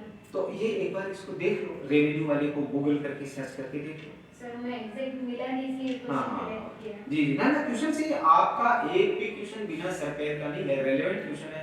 देखो एग्जामिनर इन्हीं क्वेश्चंस में से तो क्वेश्चन पूछेगा, भाई पूछेगा कहाँ से? देखो ये तो उनको पता है कि इतने मार्क्स आपने गेन कर लिए, और उनको तो चेयरमैन होगा इंटरव्यू का, उनको तो ये भी पता है कि इसका तो सिलेक्शन पक्का ही होगा, चाहे नंबर दे दूं मैं 2 5 नंबर दे दूं, ये भी उनको मालूम है। तो वो बस सवाल करेंगे कि हाँ इस पोस्ट के लिए फिट है या नहीं है, और जो बहुत अच्छा स्कोर करेगा उसको तो वो चाहते हुए रिजेक्ट नहीं कर सकते। और अपनी कोई दुश्मनी तो किसी से है नहीं कि रिजेक्ट करेंगे, वो रखना चाहेंगे, उनको भी सिलेक्शन करने हैं ना। जितनी पोस्ट है 140 तो लेने ही पड़ेंगे, हाँ तो उसमें कोई दिक्कत की बात नहीं है। ठीक है सर, आज तो ये हो। ये मोटा मोटी तो ये हो गया। अब इसमें से दो चार मैं और बता देता हूँ, जैसे इसमें से अगर आपको लगता है यूजफुल है तो डिस्कस करेंगे, अदरवाइज आगे बढ़ जाएंगे। देखो ये हमने कर लिया था, इसमें एक पॉइंट रह गया था, ये रहा था जुडिशियल रिव्यू का। यार मुझे ध्यान था, मैंने कोई रिकॉर्डिंग सुनी, मैंने ये तो भूल ही गया, आगे भागे। दरअसल आपको ऐसा पूछ लें कि जुडिशियल, देखो अभी करंट में क्या चीजें चल रही है इस समय, पार्लियामेंट के क्रिमिनल लॉस का ये 3 डेट जो लिखी है ये करंट में चल रही है, और अभी करंट में फार्मर्स प्रोटेस्ट चल रहा है, ये बिल्कुल एकदम करंट में है। और अभी जो सुप्रीम कोर्ट की हियरिंग्स हो रही हैं, इन पे कोई ऐसा अभी तो कोई ऐसा रिसेंटली बड़ा जजमेंट अभी फिलहाल आया है, तो इलेक्शन कमीशन वाला आया, इलेक्टोरल रिफॉर्म का आया है, इलेक्टोरल बॉन्ड का आया, ये हमने डिस्कस कर लिया। और आपके इंटरव्यू होने से पहले और भी आ जाएं, उनको मेंशन कर लेना। ये चीजें देखो करंट की चीजें आपसे पूछी जाएंगी ना, वो सोशल लीगल चीजें पूछी जाएंगी। तो बिल्कुल सोशल है, जैसे मैंने अलवर वाला एक एग्जांपल दिया है, तो क्राइम सोसाइटी में हुआ है, बट उसका लीगल सॉल्यूशन क्या है? अब पेपर लीक होना, लीगल सॉल्यूशन क्या है? लीगल सॉल्यूशन एक एक्ट बना दिया, अकॉर्डिंग टू एक्ट उसको पनिश करो। तो ऐसे ही यहाँ जैसे जुडिशियल रिफॉर्म का, अगर आप रिफॉर्म में हमने डिस्कस कर लिया, ये रिव्यू, ये क्या होता है? जुडिशियल रिव्यू यानी आप क्या समझे? एक कॉन्स्टिट्यूशन में कहाँ दिया हुआ है? आर्टिकल 13 में। आर्टिकल 13 का क्लोज बताओ। क्लोज 2 और 32 और 26 भी ले सकते हैं ना, लेना नहीं, जो दिया हुआ वही लो, दूसरा कौन लो। 137 दो आर्टिकल है, एक तो है आर्टिकल 13 का क्लोज 2 और एक है 137। ये जुडिशियल रिव्यू यानी जैसे आपने घर पे कोई चीज कही, घर पे कोई भी बात हुई, तो घर वाले क्या कहते हैं? एक बार फिर विचार कर लो कि भाई आपको तैयारी करने जाना है, तो फिर विचार कर लो, तैयारी घर पे ही कर लो। खुद की बात का खुद रिव्यू करना, ऐसे सिंपल करके समझो, लोगों को बहुत टफ करके नहीं समझना। इसमें कोई ऐसी यूं मान के मत चलो कि एकदम से कोई नई ही चीज आ जाएगी, कोई विस्फोटक सामग्री आ जाएगी, ऐसा कुछ नहीं। सामान्य चीजें। तो रिव्यू का आपको कॉन्स्टिट्यूशनल प्रोविजन पूछे तो दो चीजें बता दी, आर्टिकल 13 का क्लोज 2 और 137। और केस कौन सा था दुनिया का पहला जिससे जुडिशियल रिव्यू नाम का टर्म आया? मार्बरी वर्सेस मेडिसन का था। इंडियन कौन से केसेस थे जिसमें इसको इंडियन सुप्रीम कोर्ट ने अडॉप्ट किया? हाँ, जुडिशियल रिव्यू को अडॉप्ट किया, और ये कहा judicial review is the basic structure of the Indian constitution ना। यस, एल चंद्र कुमार, और दूसरा एसआर बोमे के केस में, इन दो में कहा, और में भी कहा होगा, बट ये इनिशियल स्टेज के दो केस हैं, ये ध्यान रखना। एक एल चंद्र कुमार, एसआर बोमे के, इन केस में कहा कि judicial review is the basic structure of Indian constitution. ये पूछ सकते हैं, ये बेसिक स्ट्रक्चर होता क्या, रिव्यू क्या होता है? रिव्यू यानी क्रिकेट मैच में रिव्यू नहीं देते क्या? ये हुआ कि नहीं हुआ? रिव्यू यानी एम्पायर अपने ही जजमेंट का क्या कर रहा है? थ्रू टेक्नोलॉजी की हेल्प लेके उसको रिव्यू कर रहा है। यही तो हो रहा है, ये रिव्यू। ऐसे कोर्ट अपने जजमेंट को, अपने जजमेंट को वो रिव्यू कर रहा है। एक तो ये हो गया था, एक तो मुझे लगे कि मैं आपको बता दूं, बाकी तो हमने डिस्कस कर लिए थे।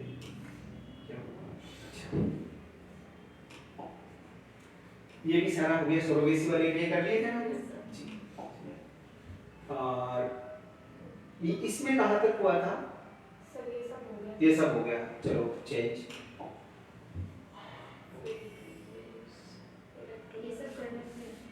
ये साइड यहां से नहीं होगी। आप एक बार याद करो कहां तक हो गया था, ऐसे ध्यान आ रहा है क्या? देखो एक मिनट,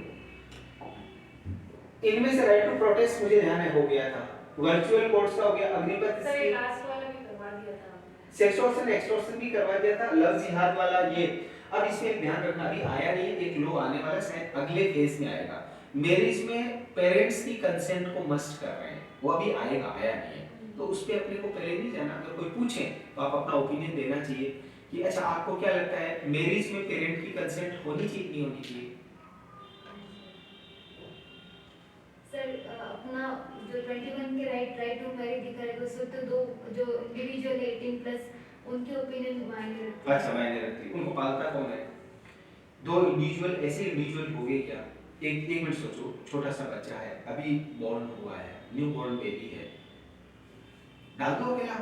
वो तो सुनो, वो 18-21 का होने के बाद क्या ऐसा क्लेम करेगा ना कि मैं तो मैं ही हूँ, तो तू ही है तो बड़ा है। या फिर कोई जजेस कह रहे हैं कि ये है, तो इसलिए पेरेंट्स की कंसेंट करनी चाहिए। वो 18 साल तक ऐसे पलकों पे रखता, उसको हर चीज से संभाल के बचा के दुनिया के जंजाल से बचाता हुआ सेफली लाता है, फिर वो सेफली टाटा बाय बाय कर देता है।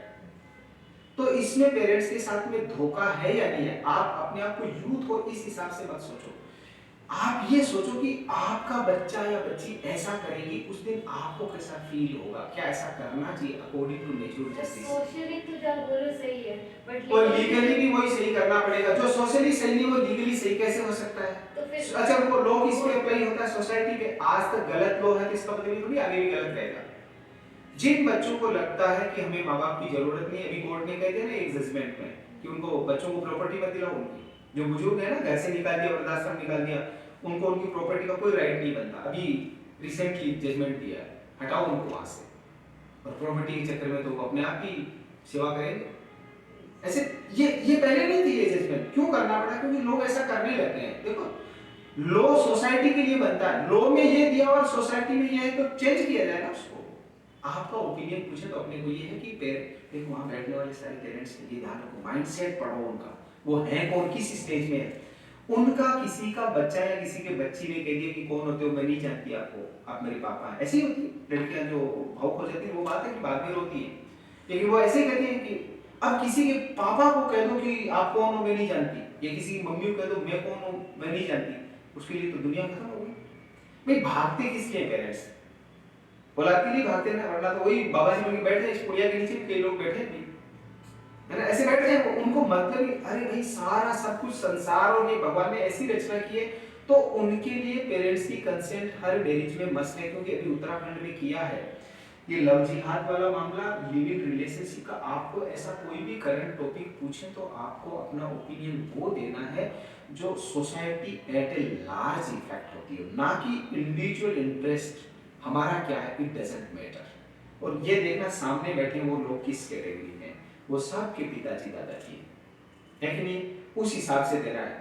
तो क्या घर वालों को आपको यही देना चाहिए? बिल्कुल होनी चाहिए, पेरेंट्स की कंसेंट मस्ट होनी चाहिए। पेरेंट्स के बिना तो एग्जिस्टेंस ही कहां से होगा? पहली बात तो पैदा ही नहीं होगा, पैदा हो गया तो पालन पोषण नहीं होगा, पालन पोषण हो गया तो एजुकेशन, और ये सब बोलने की हिम्मत ही कहां से आई कि हम आपको जानते नहीं है, कि माँ बाप ने सिखाया ना भाई, बोलना भी उन्होंने नहीं सिखाया।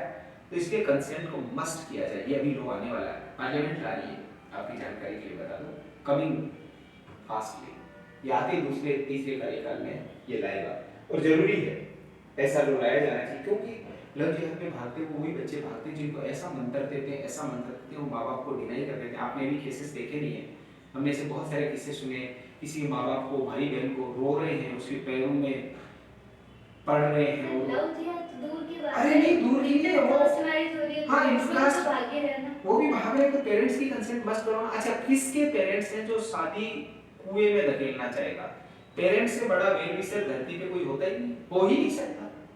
ना हस्बैंड हो सकता, ना कोई बॉयफ्रेंड हो सकती, ना कोई गर्लफ्रेंड हो सकता, कोई नहीं हो सकता। पेरेंट्स से तरह। अभी एक स्टूडेंट आए वहां से, उधर हनुमानगढ़ गंगानगर से, उनके दादाजी अलग फोन कर रहे हैं, उनकी माँ अलग फोन कर रही है।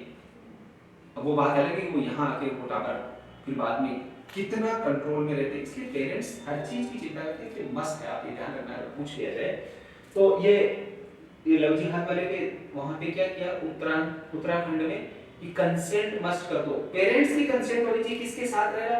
फिर अगर मान लो तुम्हें कुएं में भाग भूली हुई है, टावर भी ऐसे, माँ बाप भी ऐसे, फिर तो जाओ, फिर तो कोई नहीं बोलेगा। और लोग को क्या पड़ी, लोग वहां अप्लाई होता है कि जहां कोई मतलब नहीं, घर वाले कर भी हमारा बच्चा किसी के साथ जैसे चाहे रहे, हम तो बहुत ही आधुनिक विचार पूरा होना, क्या दिक्कत, कौन मना कर रहा है? ये तो पेरेंट्स के साथ में ये ध्यान रखना आने वाला है, इसलिए मैं बता रहा हूँ।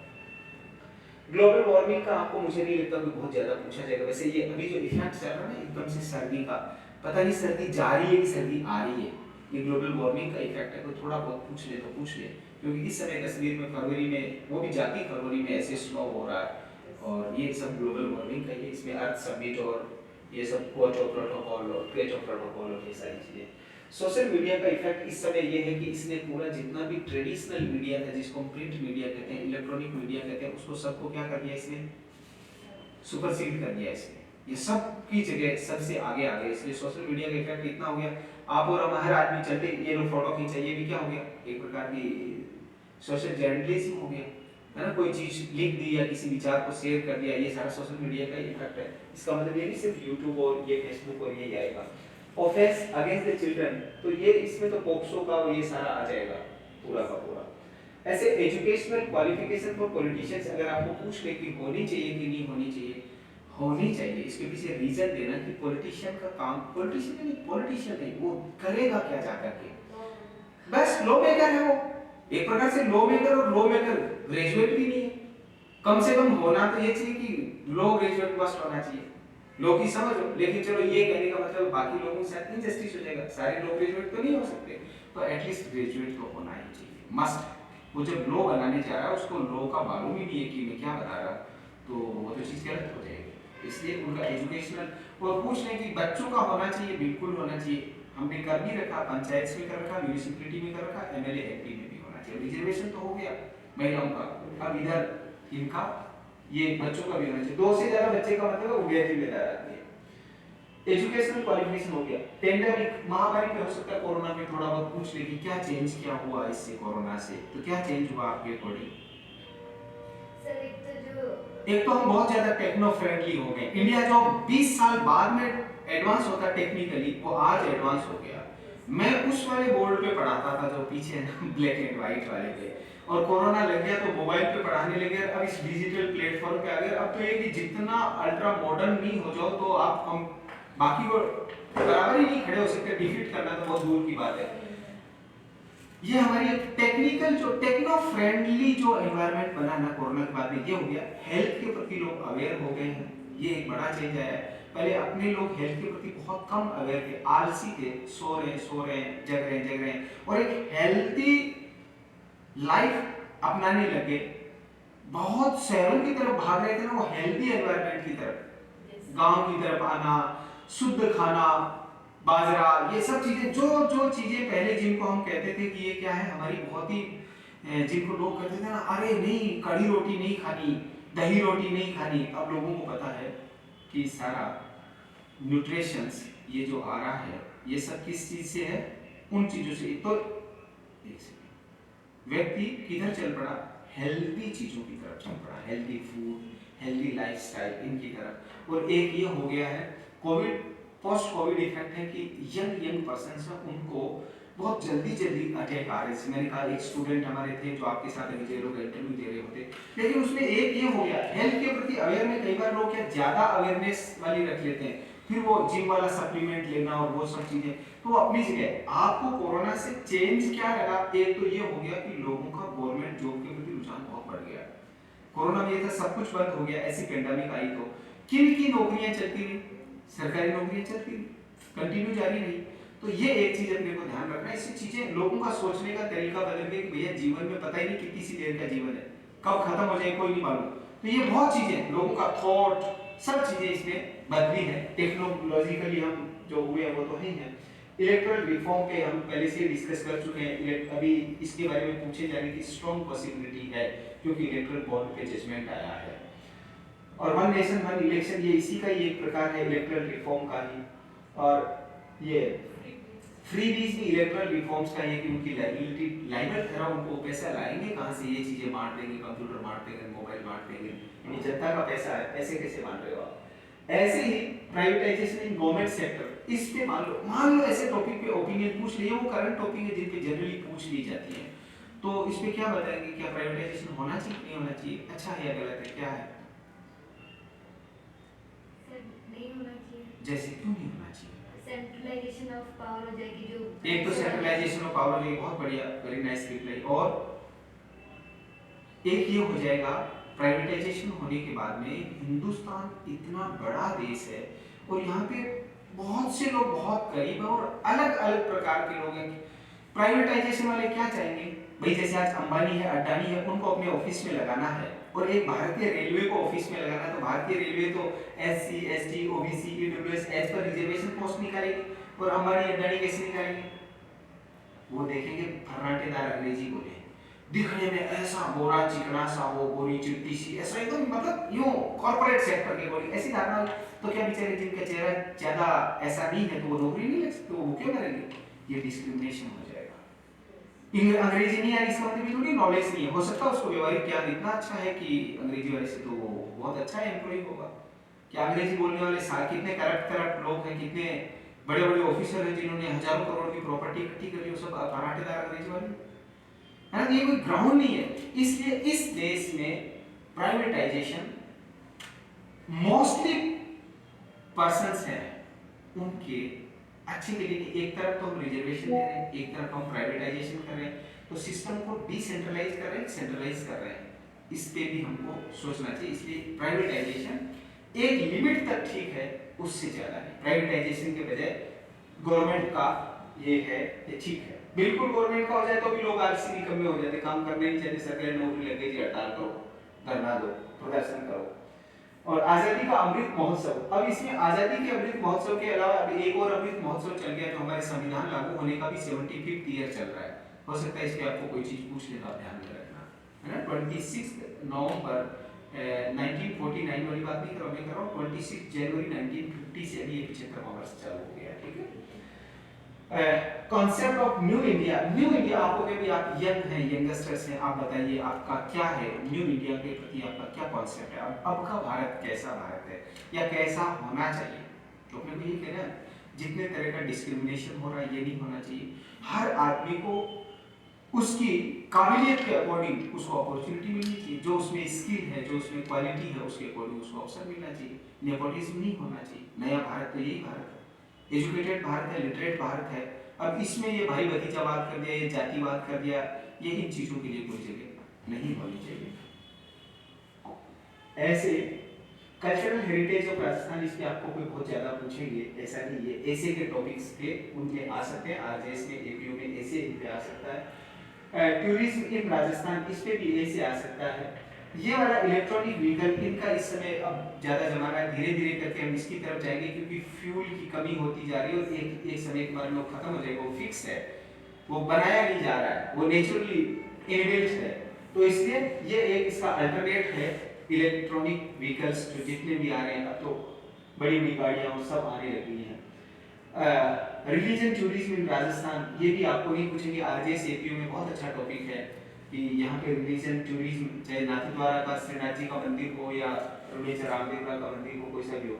सोलर एनर्जी, इसमें प्रधानमंत्री ने अभी राम मंदिर का जिस दिन प्राण प्रतिष्ठा थी 22 जनवरी को, उसी दिन दिल्ली में आके सूर्योदय नाम की एक योजना शुरू की है। तो इस पे आपको आरजेएस में, एपीयू में ऐसे पूछा जा सकता है।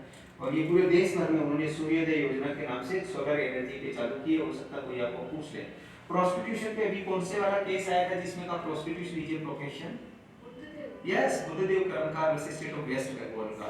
लेकिन इसका मतलब ये नहीं होगा कि उन्होंने लाइसेंस दे दिया है ये। और या फिर कोई ट्रांसजेंडर पे पूछ ले क्या उनका भी रिजर्वेशन होना चाहिए? बिल्कुल होना चाहिए, नेचुरली उनका ही राइट बनता है। एनवायरनमेंट का हो गया जैसे ग्लोबल वार्मिंग और ये है। और एक ये ऑनर के लिए, ये भी पुराने टॉपिक हो गए, आपको कोई बहुत पूछेंगे ऐसा कुछ नहीं है। राइट टू हेल्थ, ये राजस्थान के लिए नया है। राइट टू हेल्थ एक बिल बना जिसमें इंडिया का एकमात्र स्टेट है राजस्थान जिसमें राइट टू हेल्थ एक राइट के रूप में दिया गया है। जैसे पहले आरटीआई था ना, ऐसे ही राइट टू हेल्थ और अपने लॉ से जुड़ा हुआ भी है। ये लीगल का टॉपिक है प्योर, आप चाहे ऐसे समझना तो सोशल लीगल भी बनता है क्योंकि बट लीगल का topic right to health is a fundamental right है। स्टेट ने दिया। एडवोकेट्स एक्ट भी आया था जिसका भी बीच में प्रोटेस्ट हुआ और ये सब हुआ। तो ऐसे कोई भी चीज आपको और ध्यान में आए, इस तरह के कुछ टॉपिक्स जो सवाल आप लेके आए वो अच्छी क्वेश्चन है। एक बार अपन बैठ के थोड़ा डिक्शनरी में भी ये वर्ड बोलना में इनका और कोई बेटर सॉल्यूशन हो जाता है, वो आपको दे देता हूँ। हाँ बताइए। जो प्रोटेस्ट कर रहे हैं जैसे फार्मर्स प्रोटेस्ट, तो पुलिस के पास क्या-क्या पावर्स है और सीआरपीसी ने पावर्स कहां से? देखो पुलिस के पास में अभी वैसे कोई पावर नहीं, सिर्फ इसको सीआरपीसी में जो पावर आ रहे हैं वो न्यूसेंस के जो अर्जेंट मैटर ना 144 और यहाँ से वो ले रहे हैं। एडमिनिस्ट्रेटिव पावर है, एडमिनिस्ट्रेटिव ऑफिसर उन पावर को नीचे डेलीगेट करता है पुलिस ऑफिसर्स को। पुलिस उस अपनी कमांड को कमांड करता है अपनी जो। हम ऐसे बोल सकते हैं कि अगर प्रोटेस्टर्स है वो वायलेंट हो रहे हैं तो उनको रोकने के लिए तो 129 130 के सेक्शन यूज कर सकते हैं, डिस्पर्सल ऑफ। हाँ वो तो है, वो तो प्राइमरी है भाई। किसी को भी भीड़ को कह दिया कि आप डिस्पर्स हो जाइए, तीतर मीतर हो जाइए, उसके बाद भी बने रहते हैं 107 के बॉन्ड वहाँ अनलॉफुल असेंबली उसको डिक्लेयर कर देते हो। तो अब वो असेंबली अनलॉफुल है या नहीं है ये तो कोर्ट तय करेगा। वो असेंबली ऐसा कुछ कर ही नहीं रही थी जिससे अनलॉफुल लगे। अनलॉफुल जैसा उस दिन लगती है जैसे उन्होंने बैरिकेड लगाया वो उखाड़ के ले जा रहे थे, तो वो असेंबली अनलॉफुल होगी। भीड़ देख के हम यूं डर रहे हैं तो वो तो अनलॉफुल असेंबली का ग्राउंड नहीं होता, वो कोर्ट तय करेगा बाद में जाके। अभी इस असेंबली को तब तक अनलॉफुल असेंबली नहीं कहेंगे अगर आपको पूछ लें जब तक ये वायलेंस के नहीं उतर आता।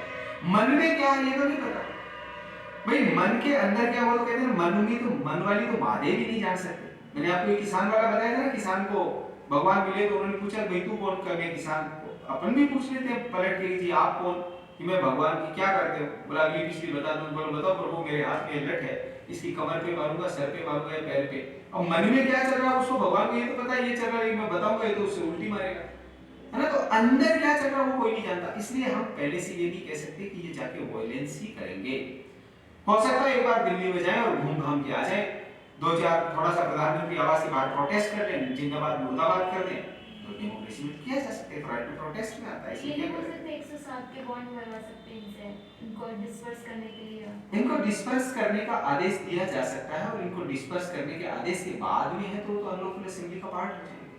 और 151 के लेकिन ये पीसफुली बैठे हैं, ये तो दंगा कर ही नहीं रहे हैं। पर ना जैसे ट्रांसपोर्ट वगैरह को तो अफेक्ट कर ही नहीं वो नहीं कर रहा है, वो तो एडमिनिस्ट्रेशन कर रहा है। किले उन्होंने थोड़ी ना गाड़ी है, किले तो एडमिनिस्ट्रेशन ने गाड़ी की। बट अपने को जवाब ऐसे नहीं देना जैसे मैं बता रहा हूँ, अपने को जवाब वैसे देना जैसे वो चाहते हैं, वो एडमिनिस्ट्रेशन के लोग हैं। अपने को ऐसे ही देना कि फार्मर्स को इस लेवल का प्रोटेस्ट नहीं करके और अपनी डिमांड को कहीं ऐसे शांतिपूर्वक बैठ के भी वो रख सकते हैं। हाईवे को, रेलवे लाइन को, एयरपोर्ट्स को, इनको जो ये पब्लिक कन्वीनियंस के जो वे हैं इनको नहीं इफेक्ट करना चाहिए। किसी भी जगह बैठ जाओ, सत्याग्रह के लिए जरूरी है कि राजघाट जाके बैठो, आप जहां हो वहीं बैठ जाओ, अपने गांव में बैठ जाओ, गांव की चौपाल पे, खबर तो वो भी दिल्ली तक आएगी, सोशल मीडिया का जमाना है।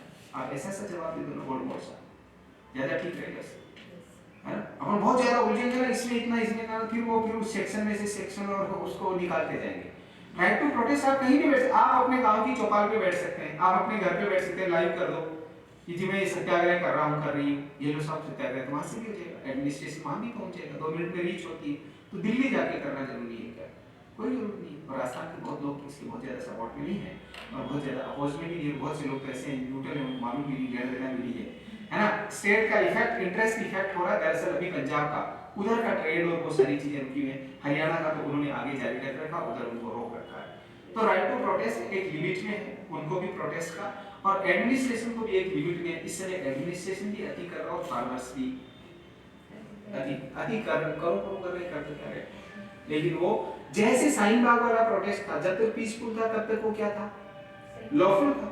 जैसे वायलेंस पे उतर आया तो वो तो बिल्कुल अनलॉफुल असेंबली में कन्वर्ट हो जाता। देखो कोई भी लॉफुल असेंबली कभी भी अनलॉफुल असेंबली हो जाएगी जब वो वायलेंस पे आ जाएगी या डिस्पर्स होने का आदेश देते निकल जाइए, तीतर भीतर हो जाएगी। वो शांति से बैठे हैं तो शांति से बैठे में तो डिस्पर्स का देने का तो ग्राउंड बताना पड़ेगा ना, क्यों दे रहे हैं। उनके पास कोई ऐसा इनपुट होना चाहिए कि ऐसा वायलेंस करने वाले हैं, ऐसा देना पड़ेगा।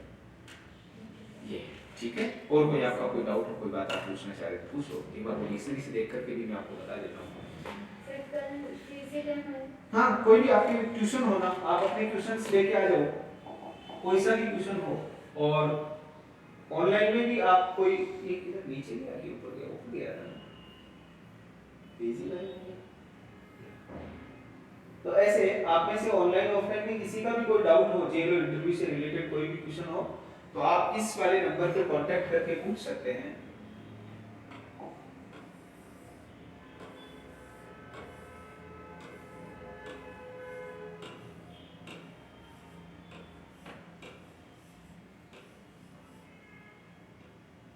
यहाँ पर आपको कोई गाइड करने का कोई चार्ज नहीं लिया जाएगा, फ्री ऑफ कॉस्ट है। आप लोग आ सकते हैं, अपना कोई डाउट को पूछ सकते हैं। हम आपको यथासंभव जो टाइम अवेलेबल है, यानी दोपहर के 2-3 बजे से लेके, और भी जेएलओ के जो कैंडिडेट्स हैं वो आ सकते हैं, पूछ सकते हैं। You all are most welcome here. Thank you. मैं डिक्शनरी ले आया था, उससे हो रहा है। आ जाओ उधर बैठो। और कोई सवाल हो तो कीजिए।